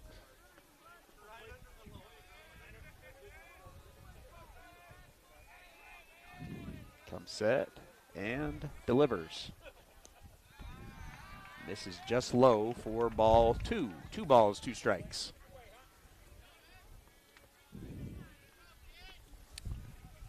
Ty, for the listeners that may be just joining us, this series probably is going to determine who gets the final spot into the state tournament. There's really 5 teams battling for 2 spots is what it boils down to.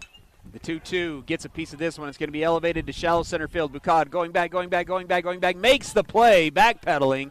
Nice play there from Carter Bucad, and Wasatch has one away. That's a really tough play, Tyler, having to backpedal a bunch. I feel like all those football drills Carter has done, Tyler, as a running back really helped there. All those lateral movement drills. Because I think if that's you and I, we end up on our backside trying to backpedal that far. Well, that's one that just look back at Parker Swin, so you better just go get it. Yeah, go get it if you're the center fielder. Brings up the number 9 hitter, Riley Anderson, the third baseman. Back to that thought I had on the RPI here, Tyler, though. The 5 teams that are fighting for the last 2 spots, see if I can remember them all here, Tyler. West Jordan had moved up into the standings. Granger, Timpview, Wasatch, and East. So you've got 2 teams that are going to make it out of those 5. And so you feel pretty confident if Wasatch wins both these games, they should be able to sneak in, Tyler, because Wasatch and Timpview have kind of been bouncing between 24 and 25. The wild card to this whole thing is East. They've got 3 games left with Jordan. Jordan is significantly better than East, but if East is able to get a win there, Tyler, you're not going to be comfortable waiting for the RPI to come out because you just won't know for sure. Excuse me, this is True Anderson that's up, not Riley Anderson. So 1-1 count after a swing and a miss and then a ball 1.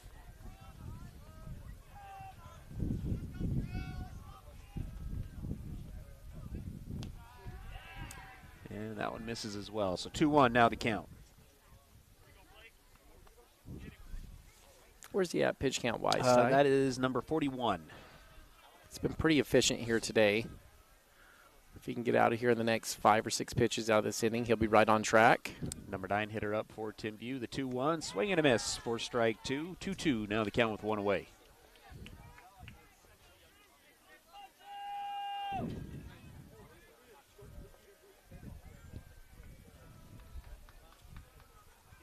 Swat comes set on the 2-2. Christensen takes his lead at first base. The 2-2s, ring him up.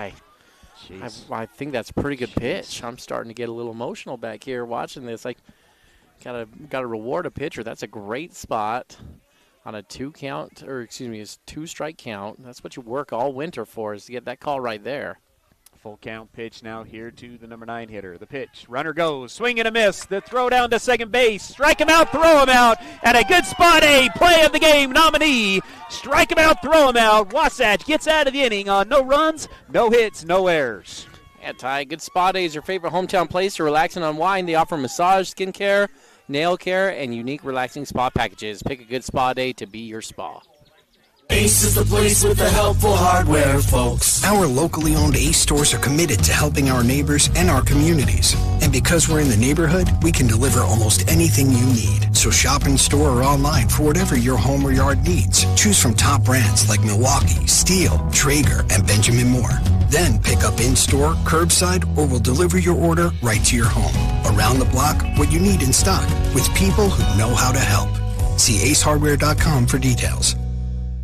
Big O Tires in Heber is your one-stop shop for tires and service. What was once Point S is now Big O Tires. Same service, but different name. We're locally owned and operated and want to help you get your vehicle ready to road trip this summer. Stop in for all your name brand tires, oil changes, alignments, brakes, batteries, shocks, struts, and a whole lot more. Plus, Big O Tires offers financing options to fit any budget or any situation. Visit us today. Big O Tires, the team you trust. Napa know-how.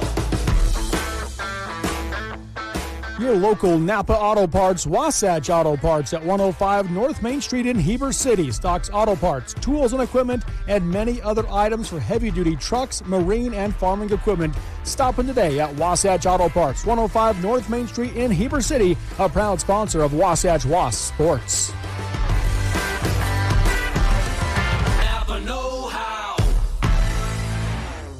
This is live coverage of Wasatch High School sports on 94.5 The Peak.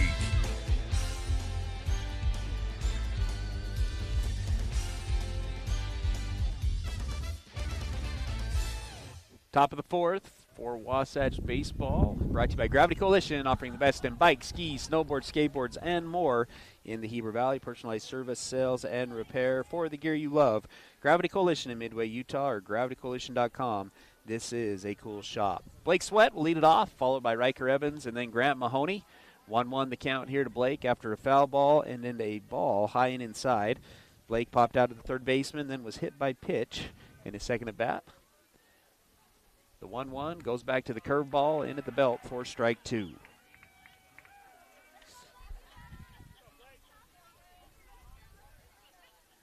One, 2 the count. Gonzalez delivers, and that one misses for ball 2. Well, Ty, I guess we're even because consistent, that right? Yeah, because both 2-2 the count of that pitch and the one before for Blake last inning probably should be strikes. Goes back to the curveball. Blake Sweat's going to elevate this one to left field. Didn't get to it. That'll be extra bases for Blake Sweat. Pick him up, put him down, and a leadoff double for the junior Blake Sweat. And Wasatch is in business here in the top of the fourth. Well, good job from Blake to capitalize on the new life, Tyler. If you're Timpview, you can kind of point at the umpire and say, I think that one's on you, because probably should have had him rung up on the pitch before. But Ty, he gave it back and returned to Blake. How upsetting would that have been to Blake, Tyler, if he got rung up on that pitch, having not got the pitch as the guy on the mound in the other part of the inning? And I guess that's all you really ask for from umpires, right, is just be consistent. Guys can adjust as long as you're being consistent. Bring up Riker Evans, got hit by pitch in his first at-bat, flew out to center field on a decent barrel in his second at-bat. He'll come up with the guy on second base, nobody out, with Grant Mahoney on deck. Gonzalez comes set, Burdett in to run for Blake as the speed-up runner. 3 looks from Gonzalez at second base. First pitch, high for ball 1. See, Riker was doing that again, Tyler. That ball's kind of coming up by the chin. And it's just like he's inviting that to come to him, isn't he? He just kind of freezes and stares that ball as it's coming down at him. 1-0 the count. Gonzalez comes set. A 1-look delivery this time. And it's swung on, and this is going to be elevated to the first baseman. Now the second baseman will call him off and make the grab. Again, makes it look a little bit tougher with the wind, but 1 away. That was a pretty good fastball, Ty, a 1-0 count. And he was able to hit a spot on the inside part of the plate. Made that a tough pitch to handle for Riker. Brings up the number 4 hitter, third baseman, junior Grant Mahoney. Singled, brought in 2 runs in his first at-bat, and also was hit by pitch. 1 for 1 on the day, hitting above 360 now on the year. Comes up with the runner in scoring position. The first pitch of the at-bat, curveball inside for ball 1. On deck is the freshman Fowler. Wasatch trying to add to their already 4-0 lead. Gonzalez delivers, goes back to the off speed, and misses outside for ball 2. 2-0 now the count.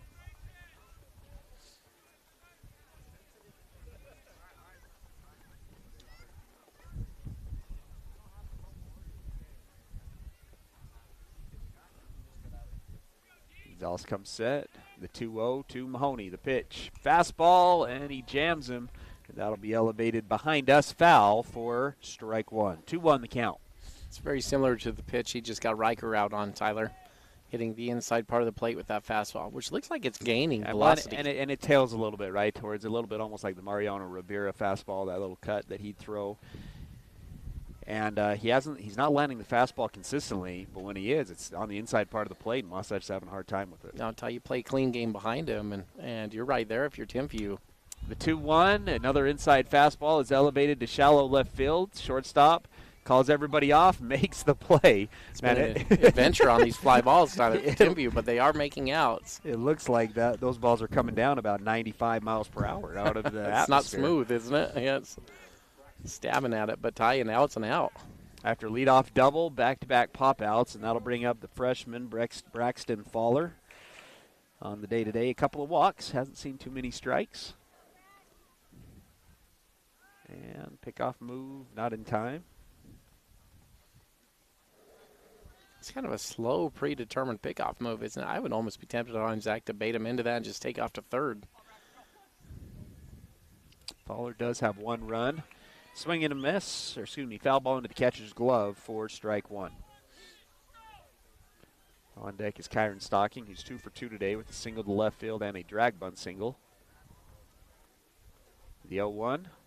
Another fastball elevated once again to left field. Shouldn't be too hard. Left fielder will come underneath it, make the can of corn catch. And that'll do it for the top of the 4th. No runs on 1 hit, no errors. 1 runner's left on base. 4-0 going into the bottom of the 4th. Hi, this is Kendall Crittenden, Wasatch County Council member and a member of the Caring Community Coalition. Did you know that kids are at a greater risk of experimenting with alcohol and drugs between the hours of 3 and 6 p.m.? Many parents are still at work this time of day. Check in with your kids. Find out where your kids will be, who they'll be with, and what they will be doing. Brought to you by Wasatch Behavioral Health and the Caring Community Coalition. Attention painters and homeowners. Premium Kelly-Moore paint is now available at your neighborhood Wasatch Back Paint and Floor. That's right, Wasatch Back Paint and Floor is the official authorized Kelly-Moore paints outlet. You can now get premium Kelly-Moore paints at your Heber Wasatch Back Paint and Floor. You'll love their high-quality, long-lasting finishes for any home paint project. So if you're painting a single room, refreshing your front door, or doing a full repaint of your home, Wasatch Back Paint and Floor is the place to go for fine Kelly-Moore paints. Stop by today.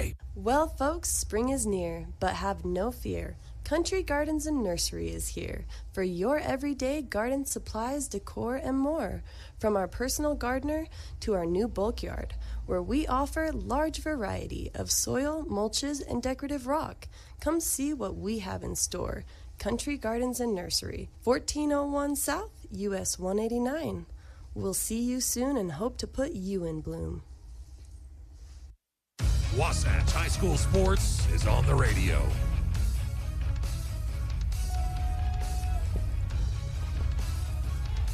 Bottom of the 4th inning brought to you by Heber Appliance, Furniture, and Mattress. When you're down to your final out and your fridge goes out, turn your drop the ball into a touch them all at Heber Appliance. Increase your at-home satisfaction with Heber Appliance, Furniture, and Mattress. 44 pitches through 3 innings for Blake Sweat. He's back on the mound facing the top of the order. It'll be 1-2-3 up for Timpview. It'll be Trent Weed, Brecken Davis, and Brigham Richards. Swing and a foul ball from Trent Weed. He popped out to the left fielder in his first at-bat, 0 for 1 today.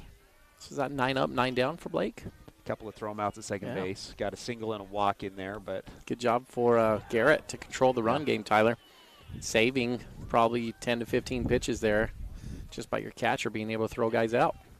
Low strike is called, so no balls, 2 strikes here to the lefty. Weed back into the box on the left-hand side. The 0-2 inside, can't get the inside corner for ball 1. Weed on the year. Take a look at his stats. 308 batting average. 6 doubles, 7 RBIs. The 1-2 gets him to roll over to the second baseman. It's a high hopper. Faller fields it cleanly, throws it to first base. The 4-3 putout is in time. And Wasatch has one away.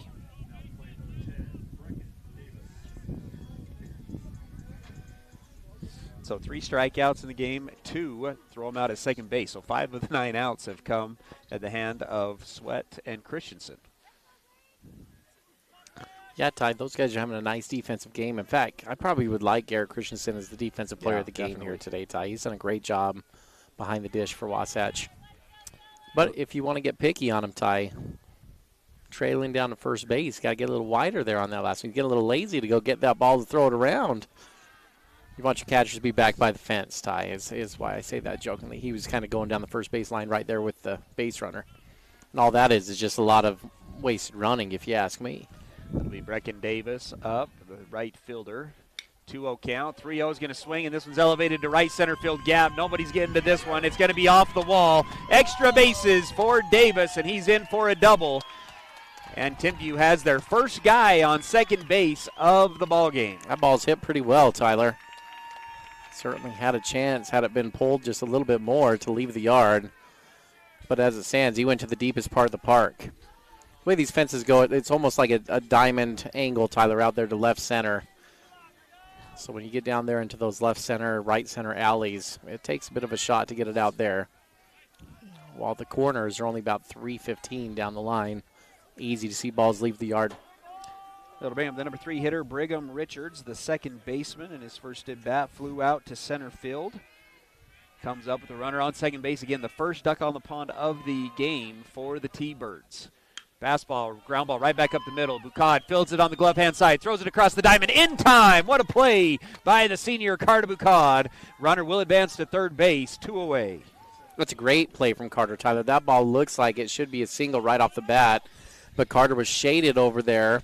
Got a good read off the bat, probably looking at the pitch, to be honest, seeing the velocity from Blake, planning a little bit more with the ball going up the middle. Is able to get in front of that ball, keep it in the infield, and make the out. See if Wasatch can work their way out of this inning without giving up the run. He's going to bring up Will Cannon, the designated hitter. Has the only other hit for Timpview in the ballgame. Singled up the middle in his first at bat. I like pitch just below the knees for ball one. I like what Blake's doing there, Tyler, going back with the fastball. You're going with a 4-run lead right now. You've got 2 outs in the inning. If that run comes across, yeah, you don't want that, Tyler, but you're playing with house money a little bit right now. Just be aggressive, keep going after him. I'd be more concerned if I were Blake about staying in the rhythm, staying in your pitch count, than even allowing that run to come across. 2-0 count as he misses low and then high. Cannon, a big right-handed sophomore. Put a good swing on a line drive up the middle in his first at bat. The 2-0, this is another good swing. Single through the 5-6 hole. Cannon now 2 for 2 on the day, and he now has an RBI, and Timpview has their first run of the ball game. That was a good swing, Tyler, because that's the only place that ball can go for a hit. Blake really hit a good spot with that. Ball is down. You're going to get a ground ball with that. But the hitter was just able to stay in it and serve that through the 5-6 hole. It's a good at bat. Still 2 away, and it'll move us to the left fielder, Ty Wester. 2 hits today for Cannon, right? Ty's got 2 good barrels. At this point moving forward, I'd kind of mark him if I'm Wasatch. He seemed to be able to jump on a fastball. First pitch is going to be swung on, and it's a ground ball to the Bucad. Bucad's going to bobble it, and that'll make, not in time, at second base. The error on the bad hop, and Timpview has runners now on first and second. Carter did a good job trying to recover to go to second base, Tyler, and you don't blame him for a minute for doing that. But coming out of the box, the hitter actually did not get a good jump out of the box whatsoever, and he was slow coming down the line. I think Carter, if he wasn't in such a rush, may have still had a chance over there at first base if he could have been able to recover and just get his shoulder squared over that way. He's going to bring up the catcher, Elliot Myers. Struck out swinging in his first at bat, one of Blake's 3 strikeouts he has on the day. First and second, 2 outs, 4-1 the score.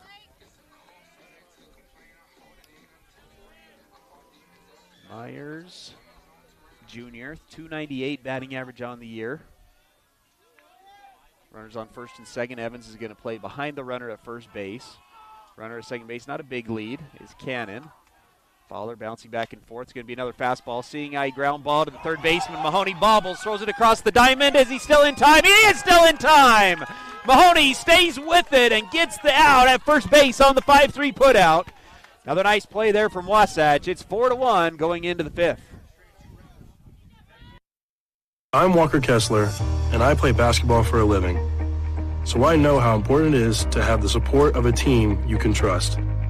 That's why I love UCCU. UCCU is more than a credit union. They're a true financial partner, a local team of experts your entire family can trust at every step of your financial journey. Just visit uccu.com and elevate your banking experience. Unlock your potential at Bonnie Joseph Academy here in Heber. Explore the art of barbering, basic aesthetic, cosmetology, master aesthetic, and nail technician programs. Visit bonniejosephacademy.edu to enroll today. Financial aid is available for qualifying students, and we offer flexible distant education options. Transform your passion into a rewarding career with Bonnie Joseph Academy, where beauty meets expertise. Hey there, Heber City. Are you tired of dings, dents, and scrapes ruining the beauty of your beloved vehicle? Look no further than Robards Collision, the ultimate destination for all your auto body needs. At Robards Collision, they've been offering top-notch collision repairs and outstanding customer service. Their team of expert technicians is passionate about bringing your car back to its original glory, no matter the size of damage. Their state-of-the-art facility is equipped with cutting-edge technology, ensuring precise and accurate repairs. They handle it all with precision and care. Chad here from Mountain West Trailers. Celebrating 20 years in business, we know you value strength and reliability. Whether it's for work or play, our dump and equipment trailers are built to last. Enclosed cargo trailers for business and fun, or open utility trailers for everything in between. With expert sales, parts, and service, we've got you covered. Mountain West Trailers is always right behind you.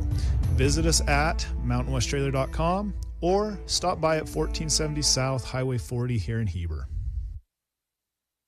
And now, back to the action. Wasatch High School Sports on 94.5 The Peak.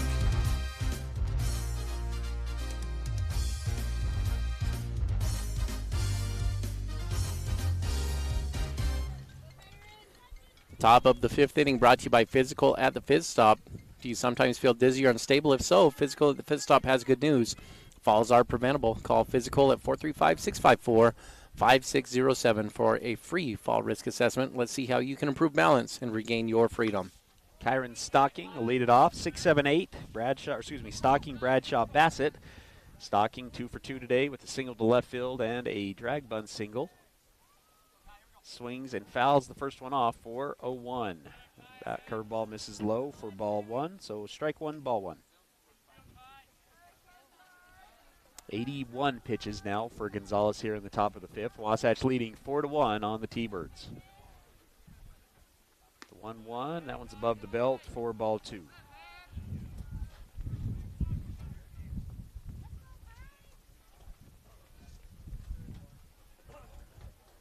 2-1, that one's in there for a strike on the outside corner. 2-2 the count.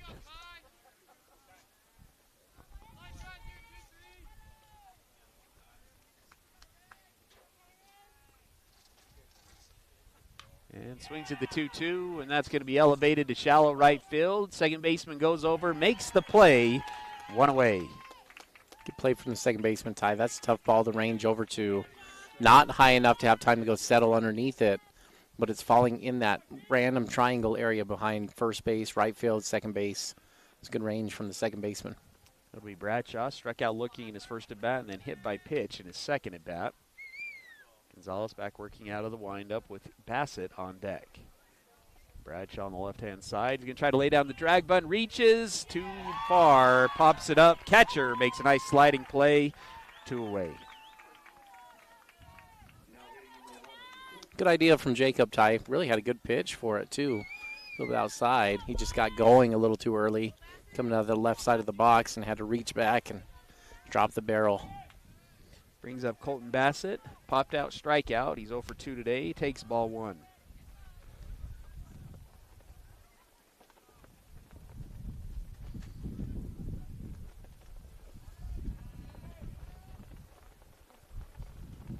The 1-0. That one misses low for ball 2. 2-0 now the count.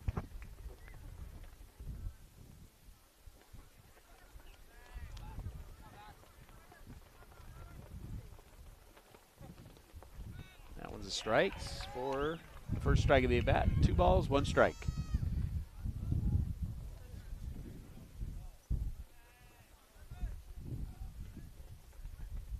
That one misses inside for ball 3. 3-1 the count. Wasatch has been able to produce a base runner in each of the first 4 innings. Now with 2 outs, Bassett trying to find a way on. The 3-1. And that one misses high as well, and he'll do it. Base on balls. Puts Bassett on base. Coach Davis is probably hoping to get Gonzalez through this inning, Tyler. They haven't gone more than 5 innings with him here on the season. 3 walks and 4 hit by pitches now in the game for Gonzalez. And that'll bring up Bridger Shaw. Bridger on the day, popped out to left field, flew out to center field. Pickoff move. Bassett just kind of turns and falls onto first base. Didn't really have to slide back. So 2 outs, see if Coach Jacobson gets aggressive here with 2 strikes. Bridger, sidestep delivery, swung on. This one's elevated to right center field. Runners are going back. Nobody's getting into that one. That's a double to the right center field gap. Bassett's going to try to score from first. The throw is not going to be in time. Shaw thinks about going to third. He'll scamper back to second base. And a 2-out RBI double from Bridger Shaw gives Wasatch the 5-1 lead. What a good swing from Bridger. Let's see if that exercises the demons a little bit for him, Tyler. I know he's been a little bit in his head with that ball, hitting it to right center. He likes to get the barrel out and get something he can pull. But that was a beautiful swing, Tyler, driving it right into the gap, just going with that baseball, letting the wind take it behind you. It's a good swing. And we have Carter Bucad, 1 for 3 on the day, as Carter led off the game with a double and scored. He's going to swing at this one. It's fisted. Does it get over the second baseman's head? No, it won't. And that'll do it for the top of the fifth. Wasatch is able to score 1 run on 1 hit. 1 runner is left on base. It's 5-1 as we go into the Guild Mortgage 5th inning stretch. Tom Stone at Guild Mortgage has loan options to fit every situation, from down payment assistance programs for first-time home buyers to government-sponsored programs for military families and rural residents, or jumbo loans in high-cost markets. Guild Mortgage at Tom Stone at Guild Mortgage has it all. Ty, throw it over to you for our Gordon Law Group inning-by-inning recap. Well, Ty, things got going in the right way for Wasatch in the first inning, as they were able to get 2 runs across on the board. It started with the Carter Bucad double to right center. Grant Mahoney was able to drive him in on a single to left field, Tyler, which also scored Riker Evans all the way from first base, as the throw going home trying to throw out Bucad allowed allowed Mahoney to advance to second on a throw from the catcher going back out over to third base. As Evans was trying to advance from first to third, that went into left field again. Evans came over and scored on that. They took a 2-0 lead and took that lead into the next inning as Sweat went out and was able to get the side retired there in the first. Tyler, into the second, both teams were held scoreless.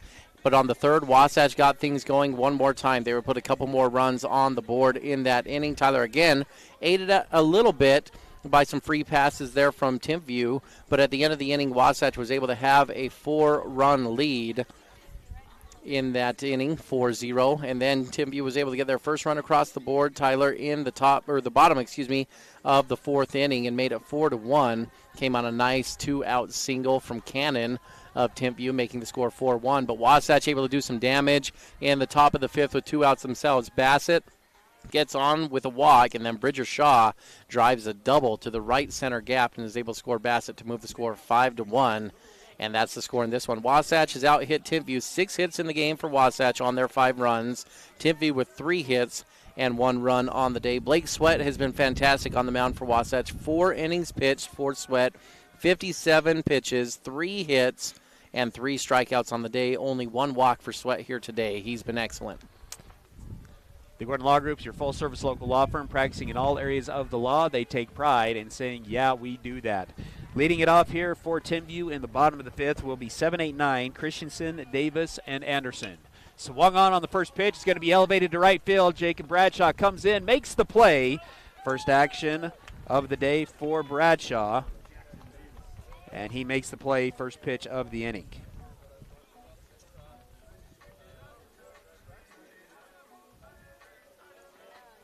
Yeah, there's not been a lot of action over there to Bradshaw in right field, Tyler. Good on him for keeping his head in the game, being ready for that little flare ball. Wasatch now 8 out away from the victory here. Another swung on the first pitch. This one's elevated to the first base side. And Riker Evans makes the play. What a play from Riker Evans down the first base side. 2 pitches, 2 away here in the bottom of the fifth. Yeah, it looked like he was going to run out of space here, Tyler, but the dugout is set back a little bit from where the fence that's guarding the dugout obviously is. Evans had to go behind where that fence was, but they have a cutoff here, and it allowed just enough space for Riker to go up against the base of the fence, but between the dugout, and he was able to make the snag. He's going to bring up True Anderson, the third baseman. Anderson in his first at-bat struck out swinging on our Good Spot A play of the game nominee. Strike him out, throw him out. Swing and a miss for strike 1 after missing with ball 1 for the first pitch. 1-1 the count.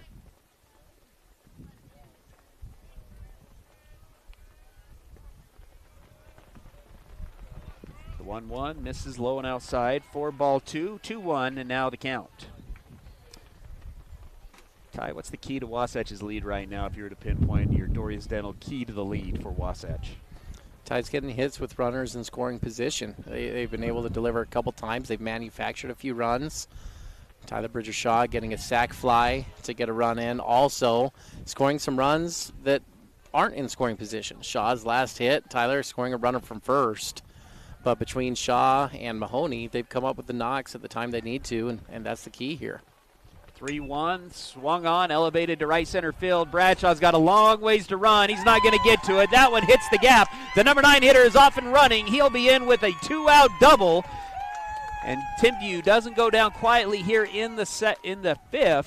So 2 outs, a 2-out RBI double will bring us back up to the top of the order.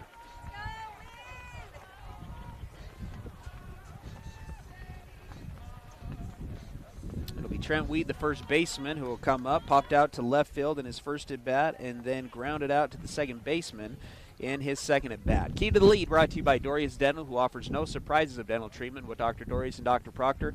Let Dorius Dental make your mouth smile. Learn more at DoriusDental.com.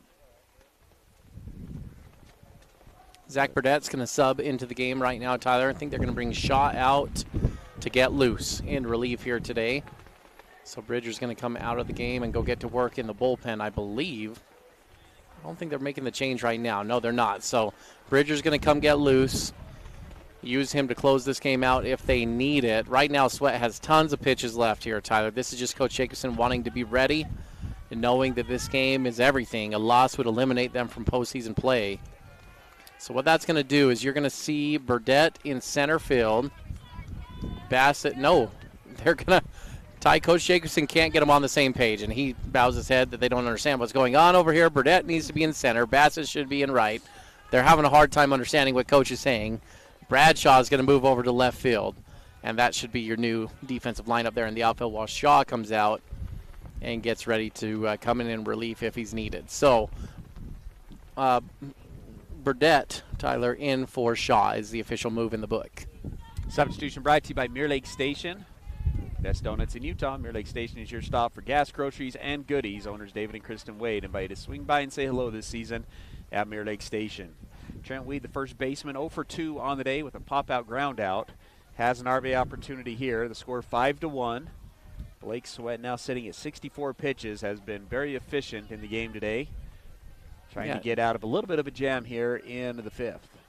I think it's the same scenario as the last inning, though, here, Tyler. You just don't – the stats, I guess, don't back up that Timpview is going to get tons of extra base hits in a row. So keep going after him like that. Swung on a hard barrel, and Braxton Fowler dives and makes the play on the line drive. And Wasatch gets out of the inning. No runs on 1 hit, no errors, nobody left on base. Another good Spot A play of the game nominee. And we're going into the 6th with Wasatch leading 5-1.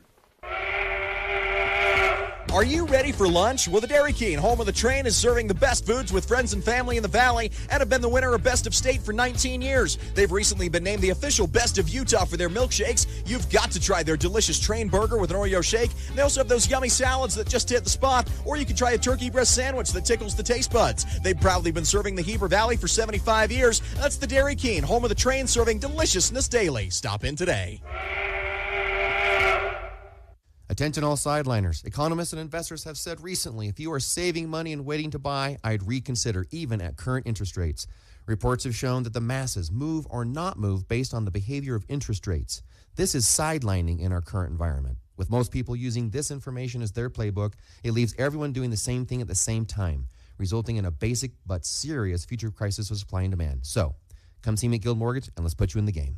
Tombstone MLS 257849. Guild Mortgage Company is an equal housing lender. MLS 3274. All loans are subject to underwriter approval. Terms and conditions may apply. Subject to change without notice. Ace is the place with the helpful hardware, folks. Why would you wander around a warehouse store looking for paint when you could just swing by your neighborhood Ace? In addition to Ace's award-winning service, we have top-rated paint brands. Plus, our color matching technology allows us to match any color. So stop wandering and start painting. Head to your neighborhood Ace today. Timberline Ace Hardware, serving the Heber Valley for over 50 years, is conveniently located at 737 South Main Street in the heart of Heber City. And now, back to the action. Wasatch High School Sports on 94.5 The Peak.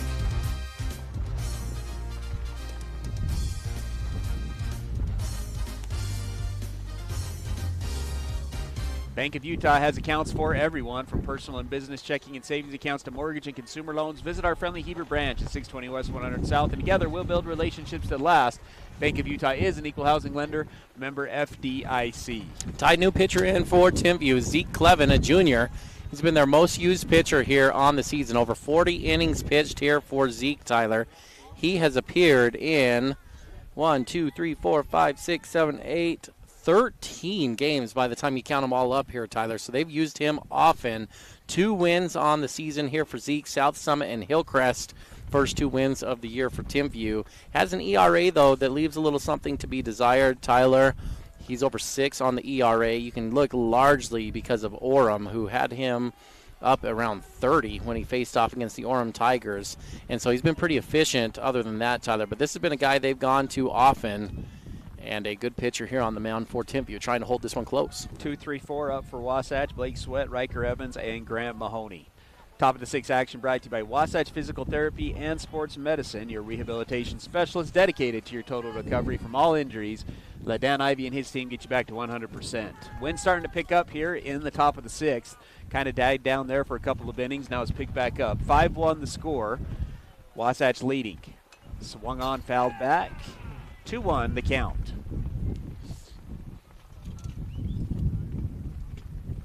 Ooh, that's a cold wind, too, that's coming in.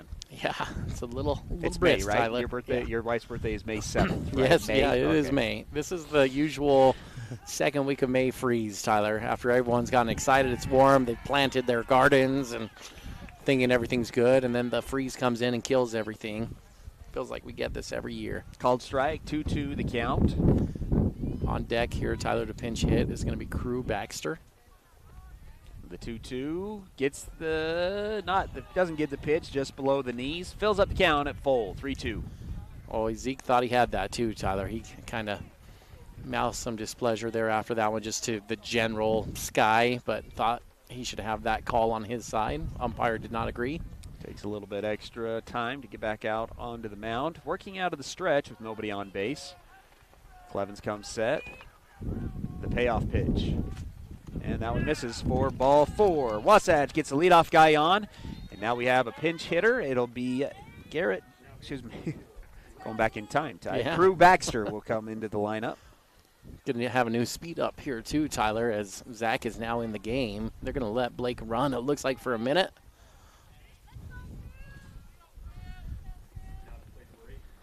Baxter comes in, hitting on the left-hand side. He's had a couple of rough series. Comes in with a .267 batting average. 12 hits on the year, including 2 RBIs, a home run, and 8 RBI. 2 home runs. 2 doubles, 1 home run, and 8 RBIs. I feel like this is your biggest home run threat, though, if you're Wasatch Baxter. Obviously a lot of power, but... And instead he's going to elevate it to the left center field gap. Nobody's there, and it's off the tee in the center field fence. What a swing from Crew Baxter. It's a double, and Wasatch has runners on second and third with nobody out. Yeah, I couldn't get it out fast enough, Tyler, that he's your biggest home run threat, and he nearly did it. A foot away from taking that over dead center. All he needed was a little more height, Tyler. Definitely got enough barrel on that thing. What a swing. Yeah, that's his best swing of the year, Ty. I know he had the home run at Springville, but, man, that pitch is a little bit low and outside, and he just went with it, drove it, great power. Nice swing there from Baxter. Now runners on second and third. Nobody out for Grant Mahoney, who already has an RBI in the game today. 1 for 2. And he's going to swing at the first pitch, and it's going to be elevated to the first baseman in foul territory. First baseman settles underneath it, makes the play, 1 away.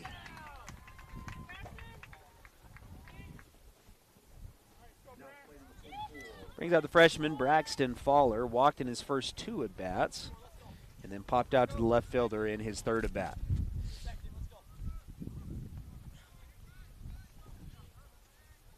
Blake Sweat at third base, Baxter on second base. Nobody holding on Baxter. Clevin is working out of the stretch. First pitch of the at-bat is swung on, elevated to left field. Left fielder pushing back, pushing back, pushing back. It's not going to get to it. Extra base hit for Braxton Fowler. Baxter's going to round third. 1 run in for Wasatch. Make it 2 runs in for Wasatch. And Braxton Fowler, the freshman, the 1 out, 2 RBI double gives Wasatch the 7-1 lead. Boy, the freshman had his Wheaties today here, Tyler. I thought that one had a chance off the bat, too. Really well hit ball. He's again hitting that to the deeper part of the park, though, that left center gap that just feels like it gets lost out there, and he hit that all the way to the base of the fence. What a swing from the freshman. 7-1 the lead as Fowler has 2 RBIs now on the double. First extra base hit of the season, I believe, for Fowler. Yeah, first extra base hit of his career. Gives Wasatch a 7-1 lead. Off-speed pitch misses into the dirt. Fowler will go back to second base. Ball 1. Stocking 2 for 3 on the day today. On deck is Jacob Bradshaw. 1 ball, no strikes. The pitch swung on, just missed. Foul ball. 1-1 the count.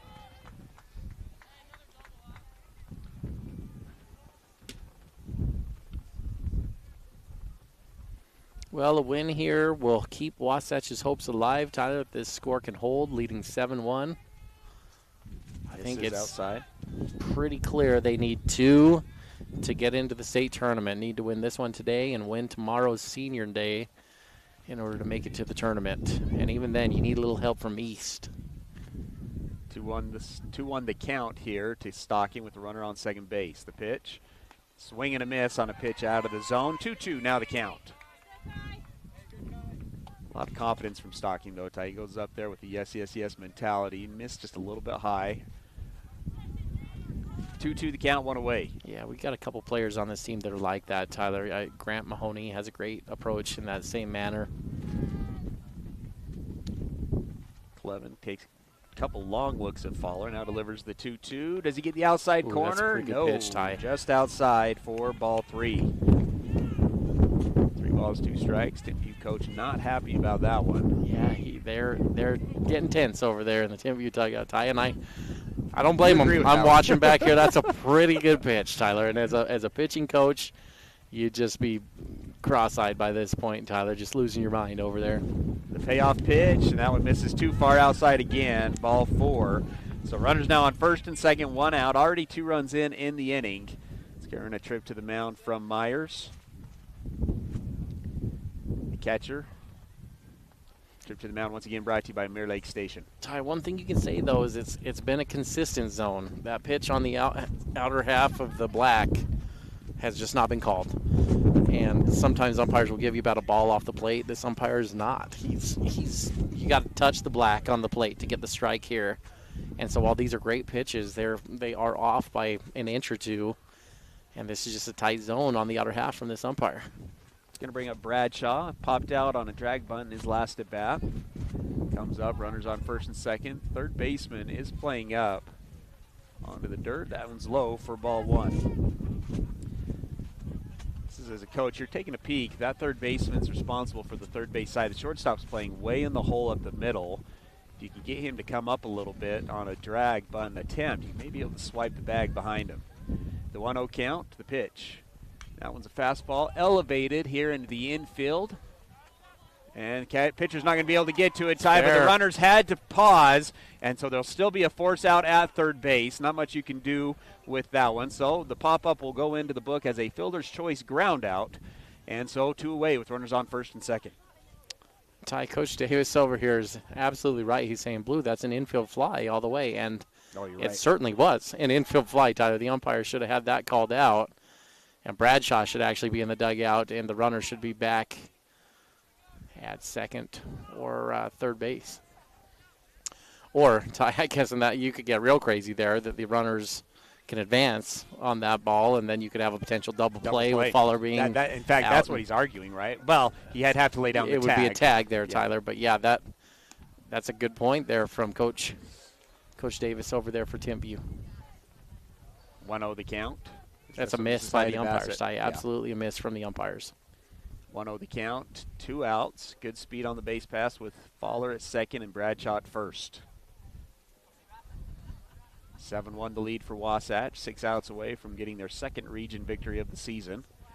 2 long looks. It's Stocking at second base.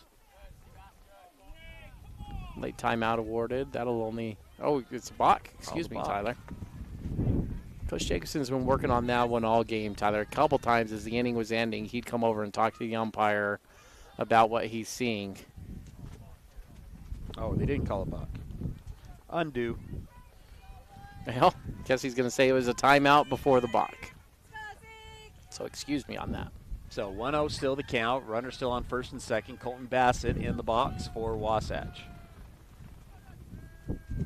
The look, and that one's going to get Bassett in the back of the helmet. Hit by pitch will load the bases. This would normally be Bridger Shaw's spot, Tyler, who's had a great game at the plate, but they sub Burdett in. Yeah, and explain that one a little bit, Ty. I mean, if you don't know much about the game or what's going on, you say, well, why are you subbing out Bridger Shaw? 7-1 lead, 6th inning. You're going to go defense, right? You're gonna and I'll go a little. We've got a timeout as there's a mound visit here, Tyler, so I'll go a little deeper into this. Blake has not gone more than 5 innings most of the season for you, and so you reached 4 2/3 innings. They got a nice little barrel with their 9-hitter top of the lineup coming back up, and Coach Jacobson is starting to get ready to make a move if things start unraveling quickly. The guy he clearly wants to go to with the lead is Bridger Shaw, who's been one of their best pitchers here in the second half of the season. And so, Ty, they look to the lineup, and Shaw had hit just one batter before the last out in the previous inning.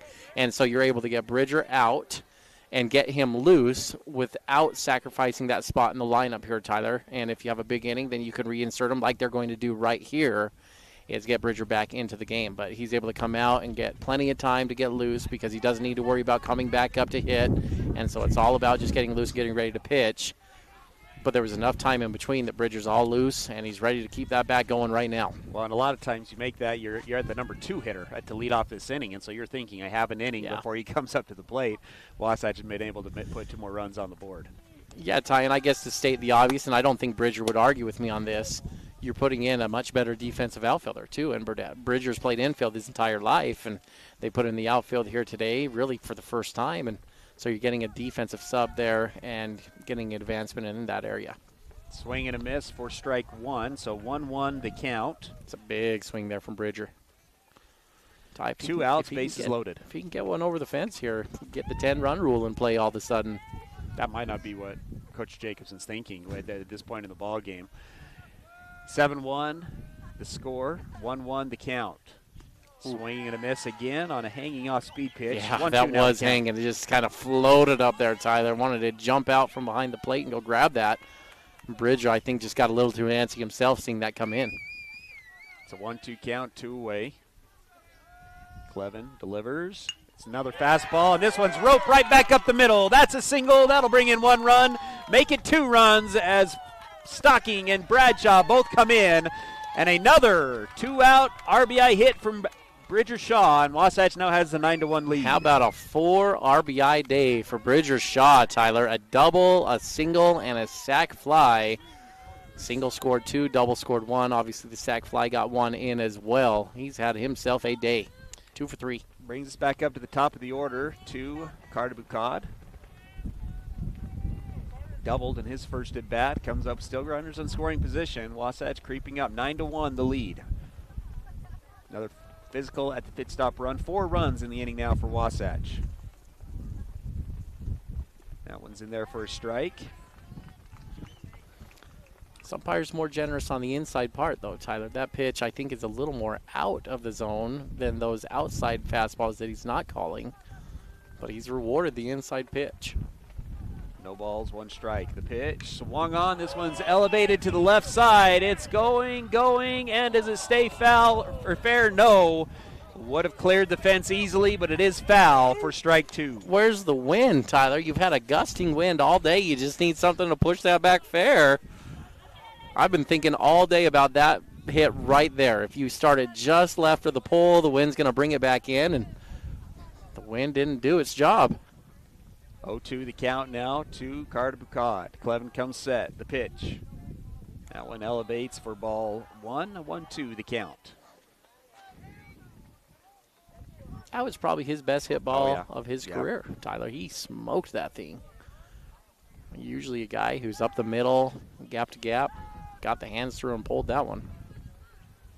1-2 count, 2 away. Clevins takes a peek at second base. Delivers. That one elevates for ball 2 as well. 2-2 now the count. Now Clevin here, Ty, still getting to know him a little bit. This would be the pitch to go with a breaking ball if he wants to go there in this at-bat. But he seems to have fallen in love with the fastball here late in this inning. 2-2 the count. Good leads by both Bassett and Bridger Shaw. The pitch goes to that off speed, misses down for ball 3. Fills up the count at 3-2. Both runners will get a head start with the full count, 2 outs. Now let's see if Carter can't hit a gap here and get both of these runs in. It's a 9-1 lead for Wasatch. Clevin takes a peek. Delivers. Runners go. Swing and a miss for strike 3. And that'll do it for the top of the 6th. 4 runs come in on 3 hits, no errors. And Wasatch has the 9-1 lead going into the bottom of the 6th. Hi, this is Nicole with Mountain Refined Furnishings and Flooring. And if you didn't know, we've recently partnered with Mattress Warehouse of Utah to bring you the largest selection of mattresses around. The team at Mountain Refined prides themselves on making your home a place where you love to be. We offer a large selection of furnishings, flooring, window treatments, gifts, decor, and so much more. If you haven't been by lately, stop and check it out. You'll be pleasantly surprised. We're located at 480 North Main Street. Napa know-how.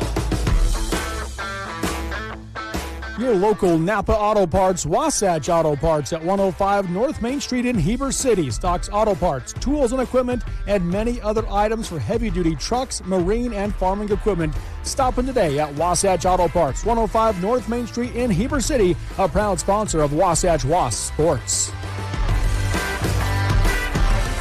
Napa know-how.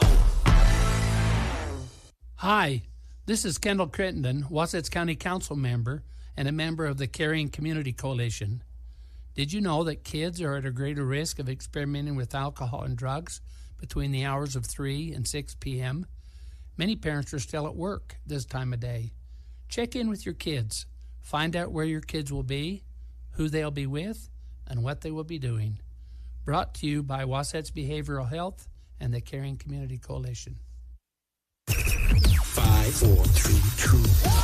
KTMP, Heber City, and live sports coverage with Ty and Ty. Got a couple Doria Sandal keys to the game that happened there in the top of the 6th inning, Tyler. And let's give the nod to Coach Jacobson on just some expert coaching moves. How about the unusual pinch hit for your number 3 hitter? And Crew Baxter launches a missile off of the center field wall on the first pitch he sees on that pinch hit. And then reinserting Bridger Shaw in the 9 spot with the bases loaded. And Shaw delivers by getting a bases-loaded single back up the middle to score 2 runs. Coach Jacobson with a nice little Doria Steno, key to the game there, making those savvy moves. Couple of defensive adjustments here. Ground ball to Mahoney, though, on the first pitch. The throw is going to be low, and it can't be handled by Evans, and the leadoff guy is on. That's such a good pick with the glove there, Tyler, and Grant's got all day. Just needs to take his time step and lob that thing over if you need to. Don't give the in-between hop to your first baseman. Love to get that one back. He had nothing but time on that one.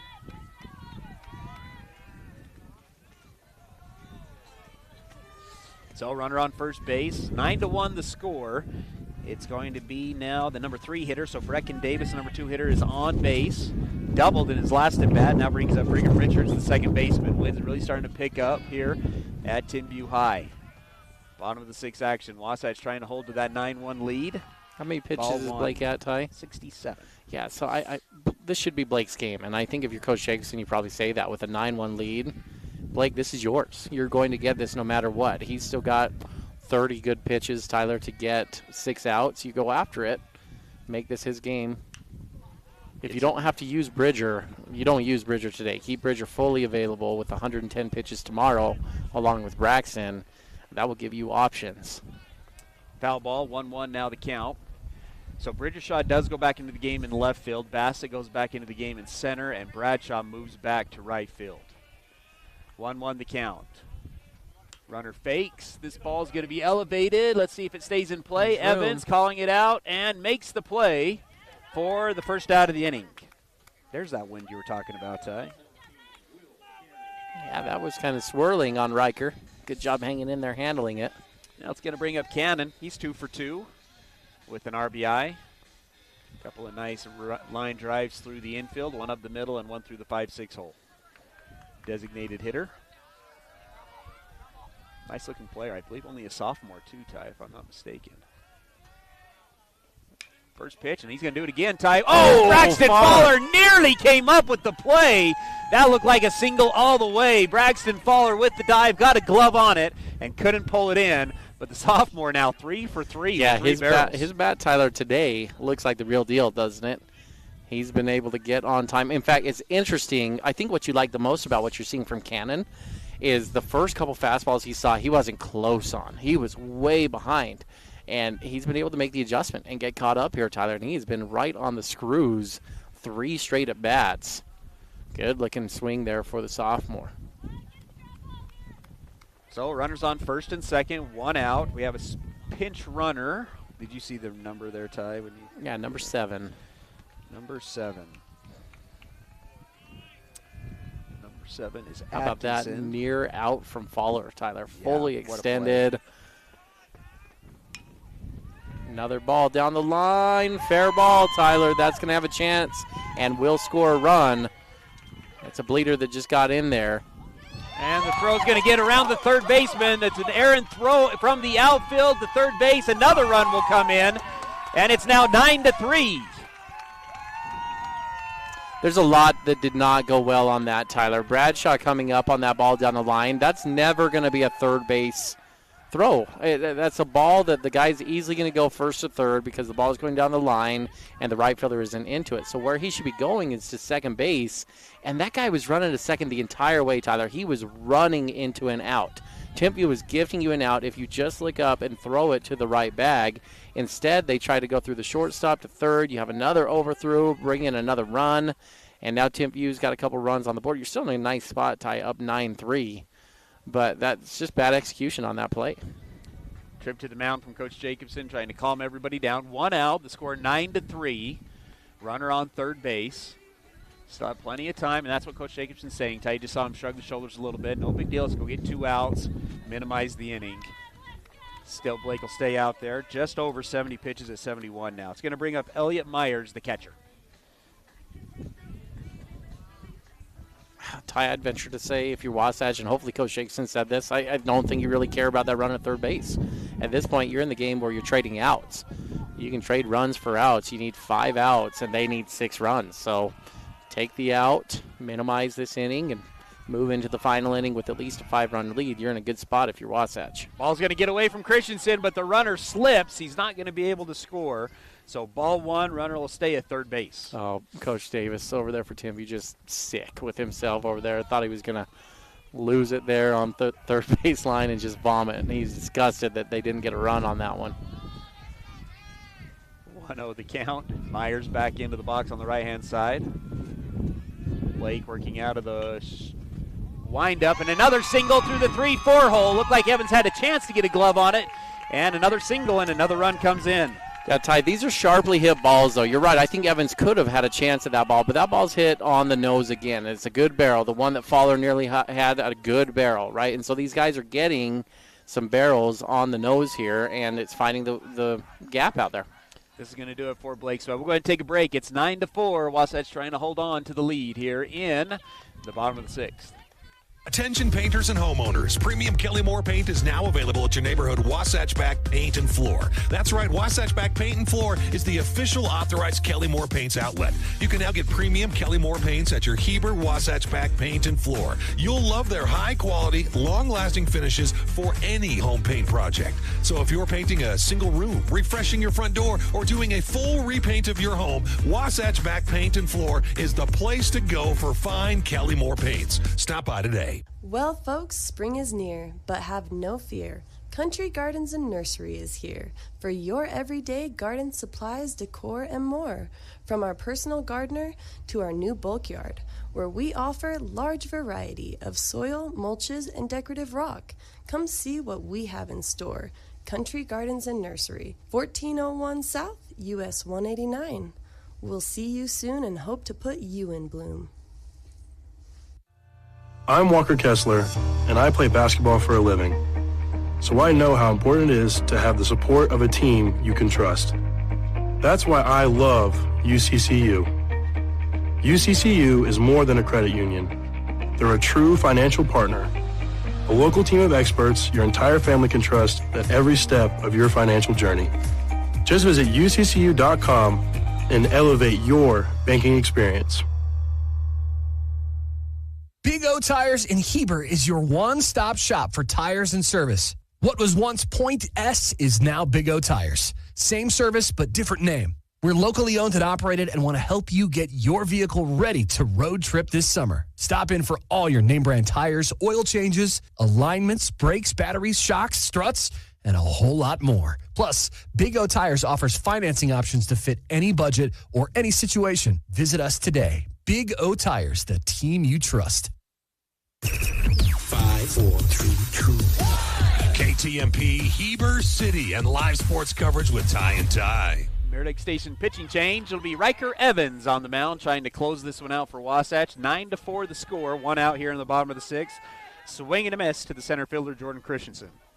Yeah, he throws out that wiffle ball that I love so much. In reality, it's a knuckleball he likes to go with, but it floats in there like a wiffle ball.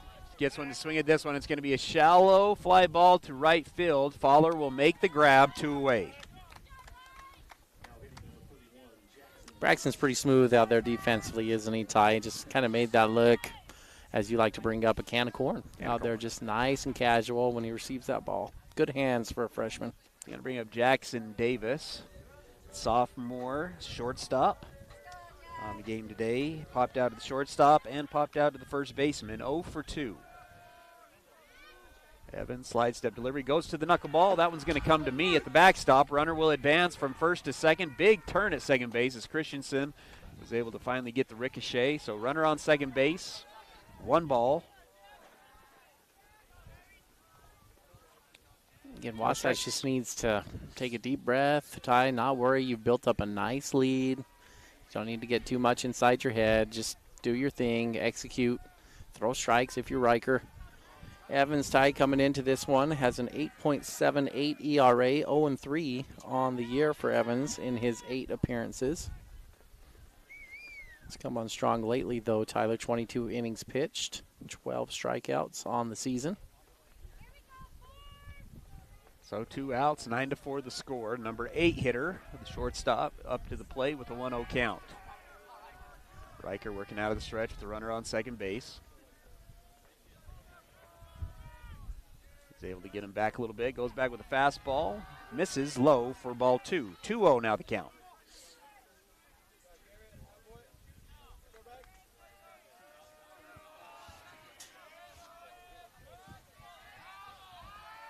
Christensen handing down the signs.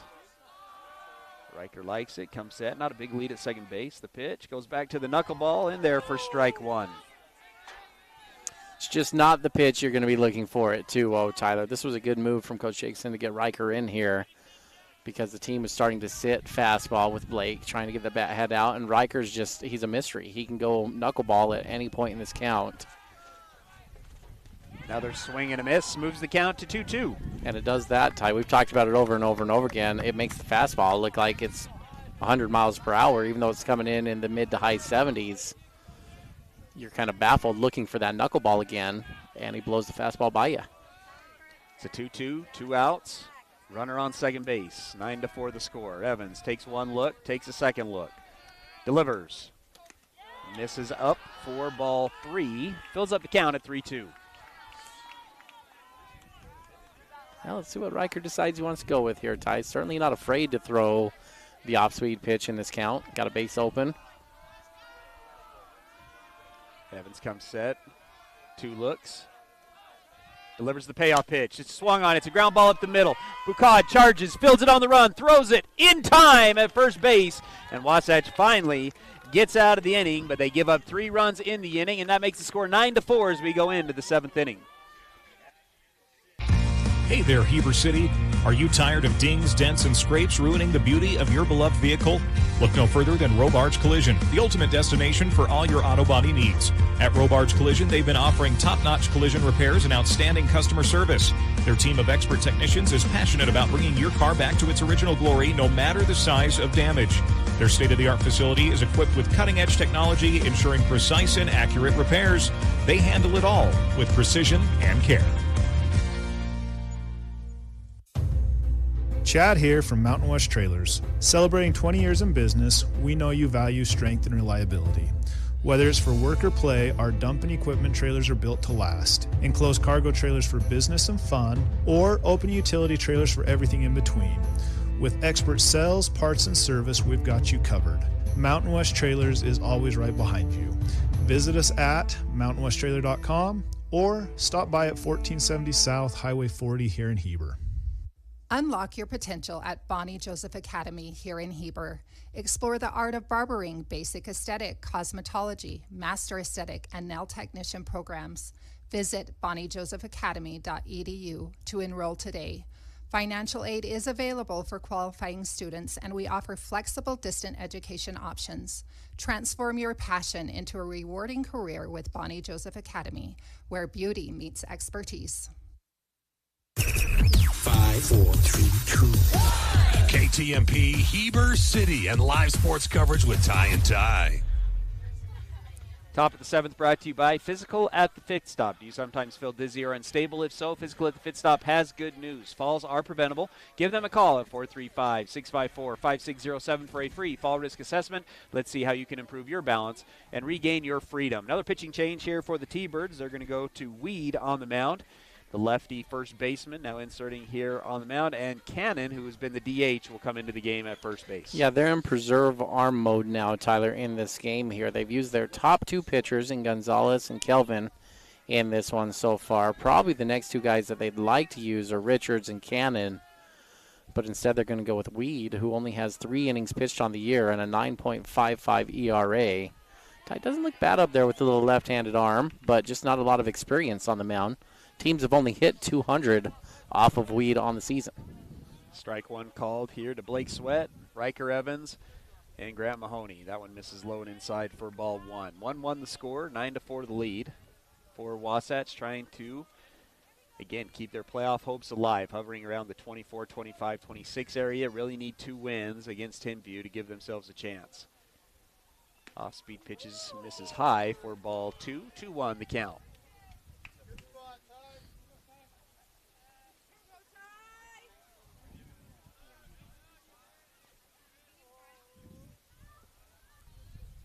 Swung on, missed, and the foul ball moves the count to 2-2.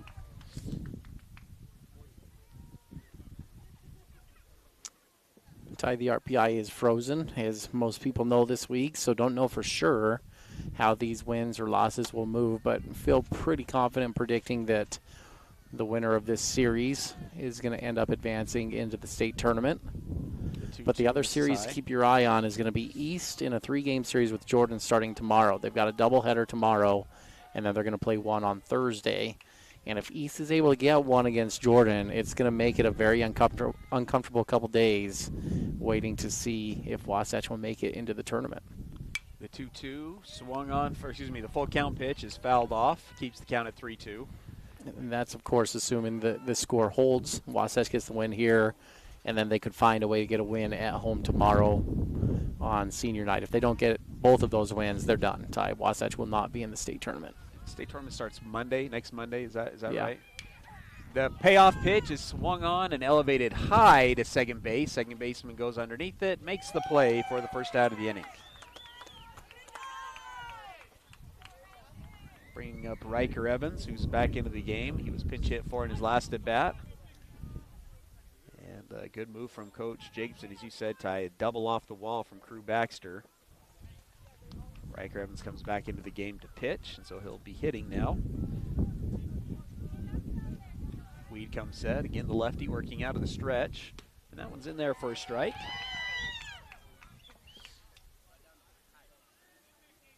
On deck is Graham Mahoney.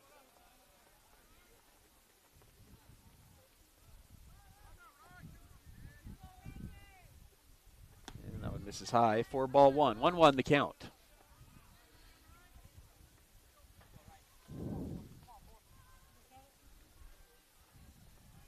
Dying back down again. It's been no moisture on us. It's been a little bit of a sprinkle, but not too bad.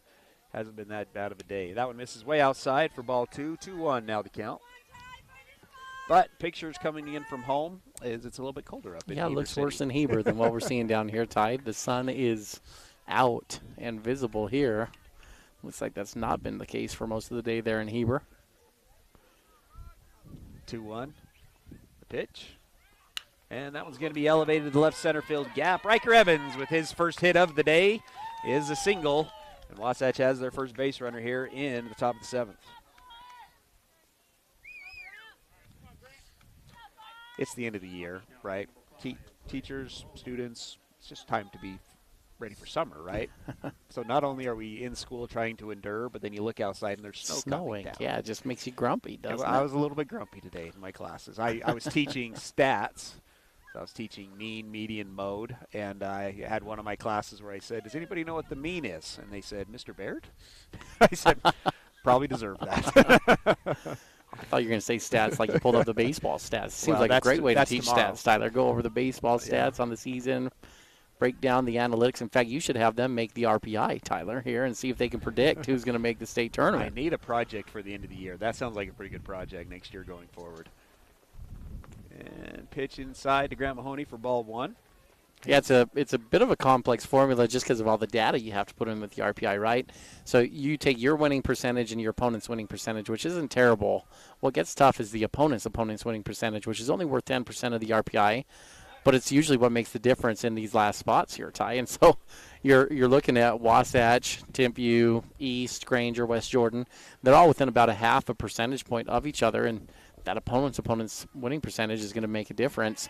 And it's why this East series should make Wasatch uncomfortable, because Wasatch facing off against Timpview, Tyler, going into this series, Wasatch had the best opponent's winning percentage in the state in the RPI, but Timpview's going to bring that down.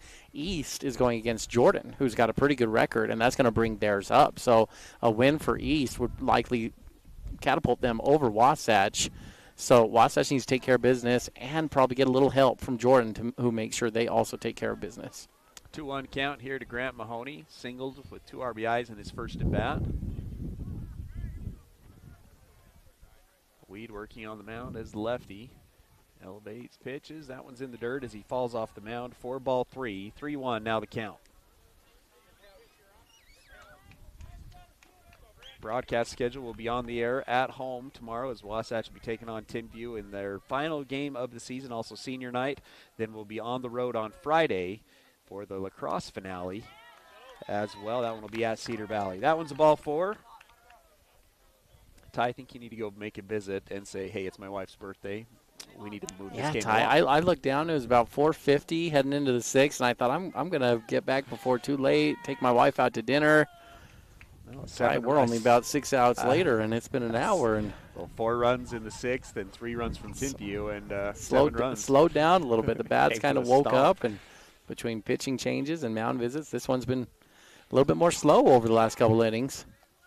First and second, 1 out for the freshman Braxton Fowler. Had his first extra base hit of his career, brought in 2 runs.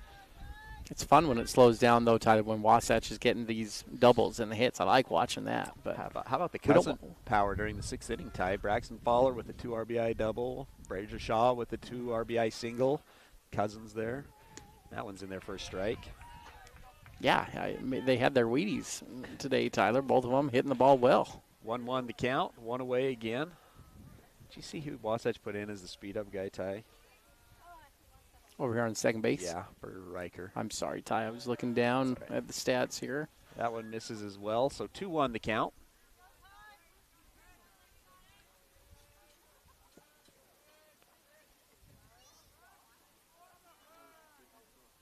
A 2-1 pitch. That one misses as well. 3-1 now the count. Raniger, Tyler, is who they put in to speed up there at second base.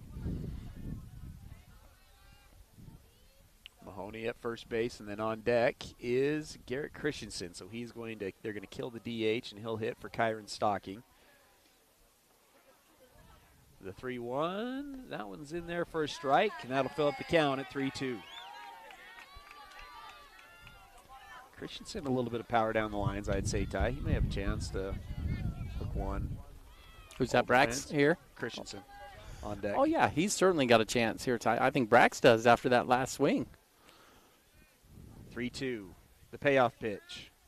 And swung on, kind of a protected swing there. Fouls it off, keeps the count at 3-2. Yeah, you're exactly right, Ty. That last strike, I think Braxton thought was a little low. That one coming in low, he just didn't want to leave it up to the umpire. I like that approach, Tyler. You don't leave it up to the umpire. If it's close, go after it. Keeps the count at full. Still runners on first and second. Another payoff. And that one swung on and roped foul. Another pitch that's a little bit low, but again, Fowler doing a good job of protecting the plate.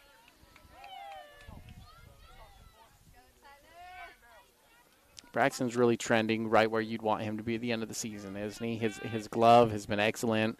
The bat seems to really be coming along with the speed of the varsity game, pitching very well. Again, only a freshman here for Wasatch. Another payoff. This one's elevated. This one might land on my head or his mom's head. It's a souvenir for his mom almost. That was right over by her. Another foul ball.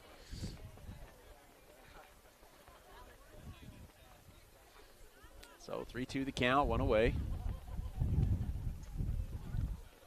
You know, a great story about that. You remember Peyton Swap, I'm sure, Tyler, when he was playing here, had a birthday for his mom on game day, and he asked his mom what she wanted, and she said, I just want a home run today, Peyton. And he crushed a ball out where they're building that new fire station there at Wasatch's Park. Crushed a ball out there, and they couldn't find it. The players went out looking for it and couldn't find it, and that was the goal after the game. Oh, that's a late strike call, Tyler. That's a tough call on Braxton. Inside fastball, they're going to say tailed back and got him. But finish that thought. We spent about a half hour after the game looking for that ball for Peyton so he could go give it to his mom on her birthday. So Gregor Christensen's now going to come up to the plate. And let's see, Ty, this one's tricky because I'm not sure how to do this in the book. Well, Coach Jacobson is going to give you a minute to figure it out, Ty. He's going to slow walk in to tell the umpire about the sub, and this umpire is going to slow walk over to Coach Davis. So you've got about a minute or so to get this one figured out. Christensen here has got a lot of pop, and he's probably been the defensive standout today, Tyler, catching for Wasatch, throwing a couple guys out. He's completely stopped the run game for Timpview after throwing those guys out. There just has not been any more movement for the T-Birds when they've had guys on base. Got it. Christensen now up to the plate. Ball one, misses low. Yeah, that was almost like the umpire took a little bit of exception to the fact that Fowler was leaping to go down to first base. Tough break it there did for look like a Fowler. late call, didn't it? Like he just wasn't sure what he wanted to do and watched the reaction and rang him up. 1-0 the count here to Christensen. That one misses low and inside for ball two. 2 balls, no strikes.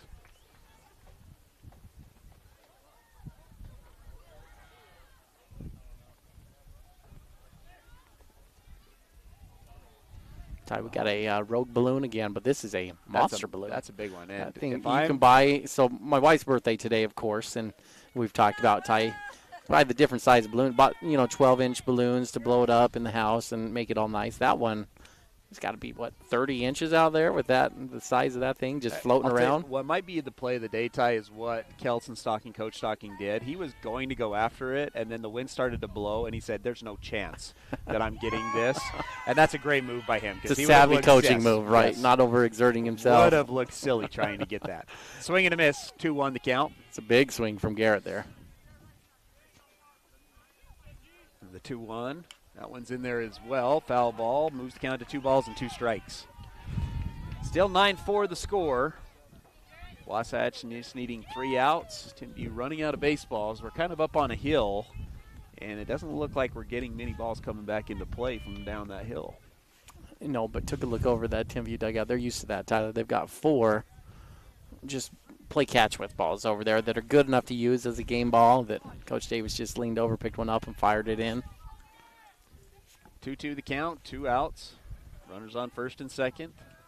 Christensen in the box, the pitch. Swung on, a ground ball to the third baseman. He fields it cleanly, touches the bag, and Timpview gets out of the inning. They need 5 runs to extend it. Wasatch leading 9-4 as we go into the bottom of the 7th.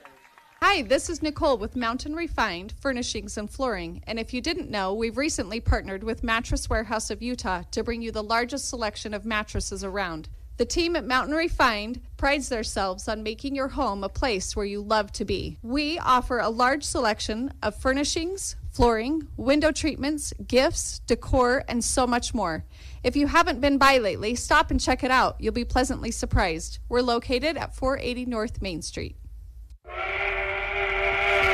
Are you ready for lunch? Well, the Dairy King, home of the train, is serving the best foods with friends and family in the Valley and have been the winner of Best of State for 19 years. They've recently been named the official Best of Utah for their milkshakes. You've got to try their delicious train burger with an Oreo shake. They also have those yummy salads that just hit the spot, or you can try a turkey breast sandwich that tickles the taste buds. They've proudly been serving the Heber Valley for 75 years. That's the Dairy King, home of the train, serving deliciousness daily. Stop in today.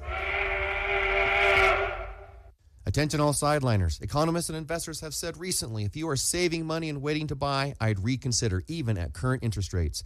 Reports have shown that the masses move or not move based on the behavior of interest rates. This is sidelining in our current environment. With most people using this information as their playbook, it leaves everyone doing the same thing at the same time, resulting in a basic but serious future crisis of supply and demand. So, come see me at Guild Mortgage and let's put you in the game. Tom Stone, MLS 257849. Guild Mortgage Company is an equal housing lender. MLS 3274. All loans are subject to underwriter approval. Terms and conditions may apply. Subject to change without notice. Ace is the place with the helpful hardware, folks. Our locally owned Ace stores are committed to helping our neighbors and our communities. And because we're in the neighborhood, we can deliver almost anything you need. So shop in store or online for whatever your home or yard needs. Choose from top brands like Milwaukee, Steel, Traeger, and Benjamin Moore. Then pick up in-store, curbside, or we'll deliver your order right to your home. Around the block, what you need in stock, with people who know how to help. See acehardware.com for details. 5, 4, 3, 2.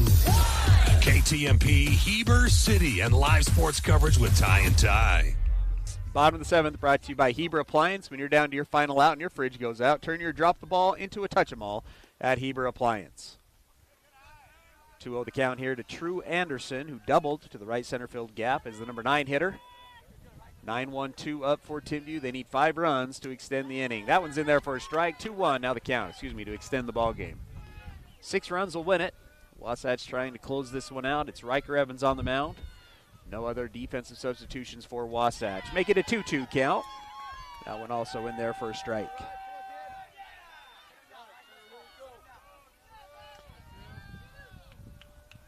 Two. This is outside, ball 3. That'll fill up the count.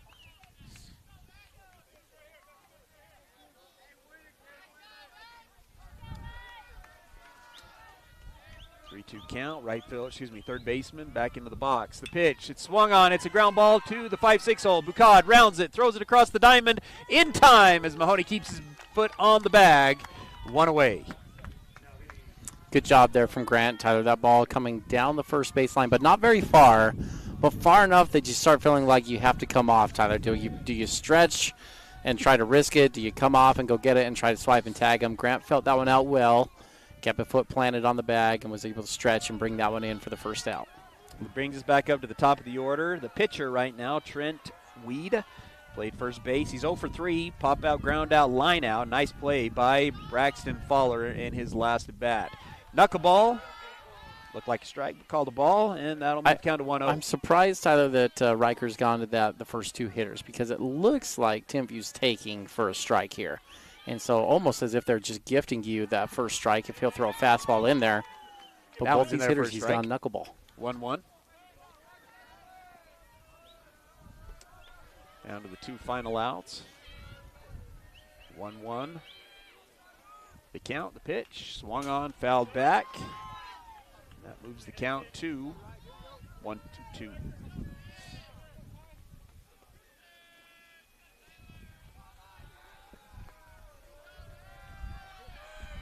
Evans, the windup, the pitch, the 1-2. Ring him up for strike 3. Gets the curveball on the outside corner.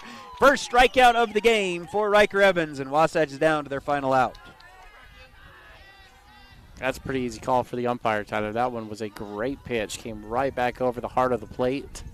Hadn't shown that pitch to really anybody, right? It's been fastball, knuckleball, goes to the curveball and gets it. He's going to bring up the number 2 hitter. Brecken Davis, the right fielder, has a double on the day, takes ball 1. And no, we're going to say that one's outside. Ball 2, 2-0 the count. Number 2 hitter, number 3 hitter on deck for the T-Birds, who are down to their final out. That one misses as well outside. 3-0 now the count.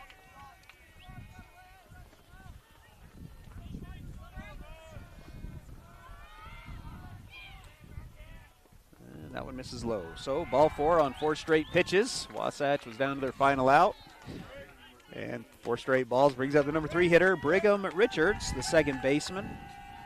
What? 0 for 3 today. Just a strange sequence there, Tyler. He was humming, looking good, just strike out a guy looking, and he come back really not too close on those 4 pitches.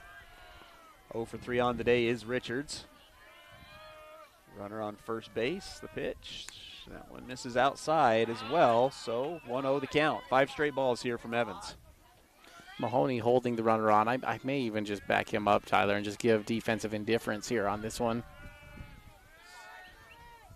1-0 the count. Evans comes set. Couple of looks, delivers high for ball 2. 2-0 now the count. Well, he's been going a lot of fastballs, Ty, in his last 6, and so just kind of mix it up now. Maybe reset yourself. Go to that knuckleball he likes, curveball, just something that will get you out of the rhythm that you're currently in. The 2-0, the pitch, goes to a curveball, misses low for ball 3. 3-0 now the count.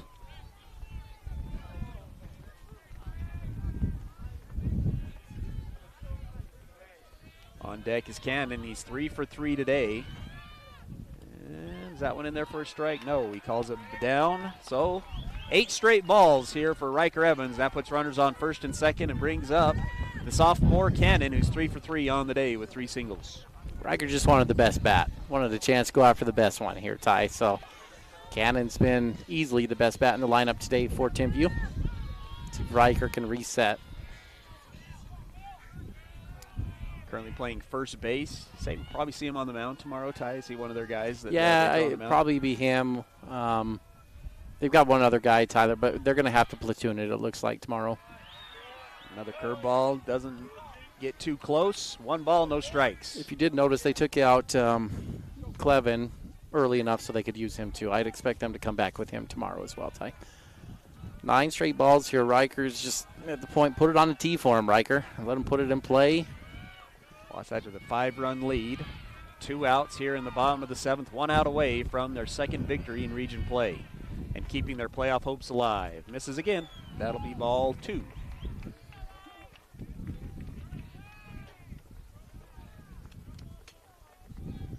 If he were down at Texas A&M, he'd be getting an earful right now, Tyler, from that tradition they have. Ball 10. They'd be chanting ball 11 right now on a ball 11, ball 11, because he's thrown 10 straight balls. 2-0 the count. 1 look at the guy at second base. Delivers. That one's in there for a strike. 2-1 now the count. There we go. Only takes 1. Get back into that rhythm.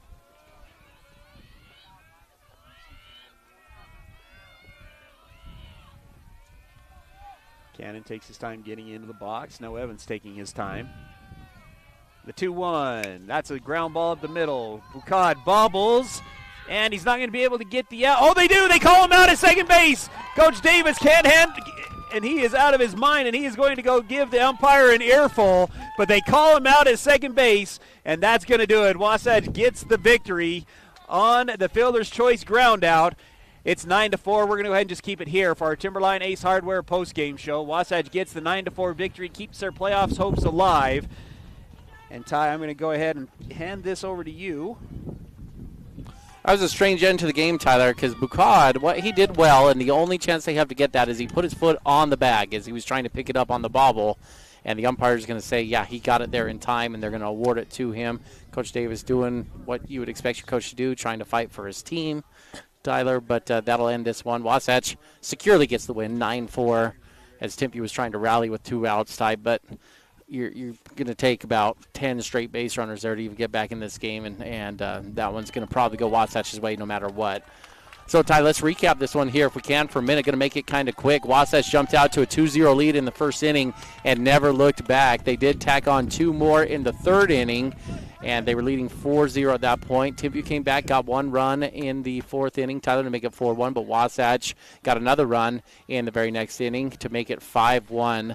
And Ty, in here you had a Grant Mahoney single that scored a couple runs. Bridger Shaw had a sac fly that scored some runs. A couple different guys that had a good game, but Wasatch really broke it open here in the later innings. Tyler, they were able to score 4 runs as they had a breakout inning tie with some great coaching moves from Coach Jacobson.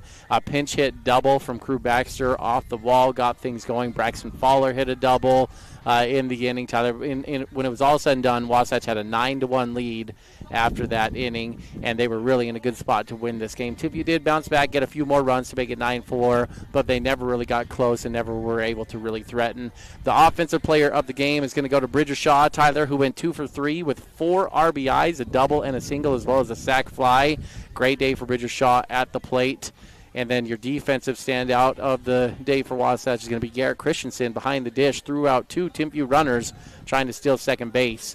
And those are your standout performers. Standout performers brought to you by Bank of Utah. Visit them at their friendly Heber branch at 620 West 100 South, and together we'll build relationships that last. They are an equal housing lender, member FDIC. And Ty, as we sign off, a good spot A play of the game. Ty, you got to love to strike him out, throw him out there from Christensen and Sweat early on in the game, minimizing that. Kept the pitch count down very well for Blake as well, and he was able to get a little deeper in the game. Actually, through the first 3 innings, Sweat had only seen the minimum 9 batters, but there was a single and a walk in there, but Garrett threw both of those runners out, and so Christensen on the strike him out, throw him out is going to get that a good spot A play of the game.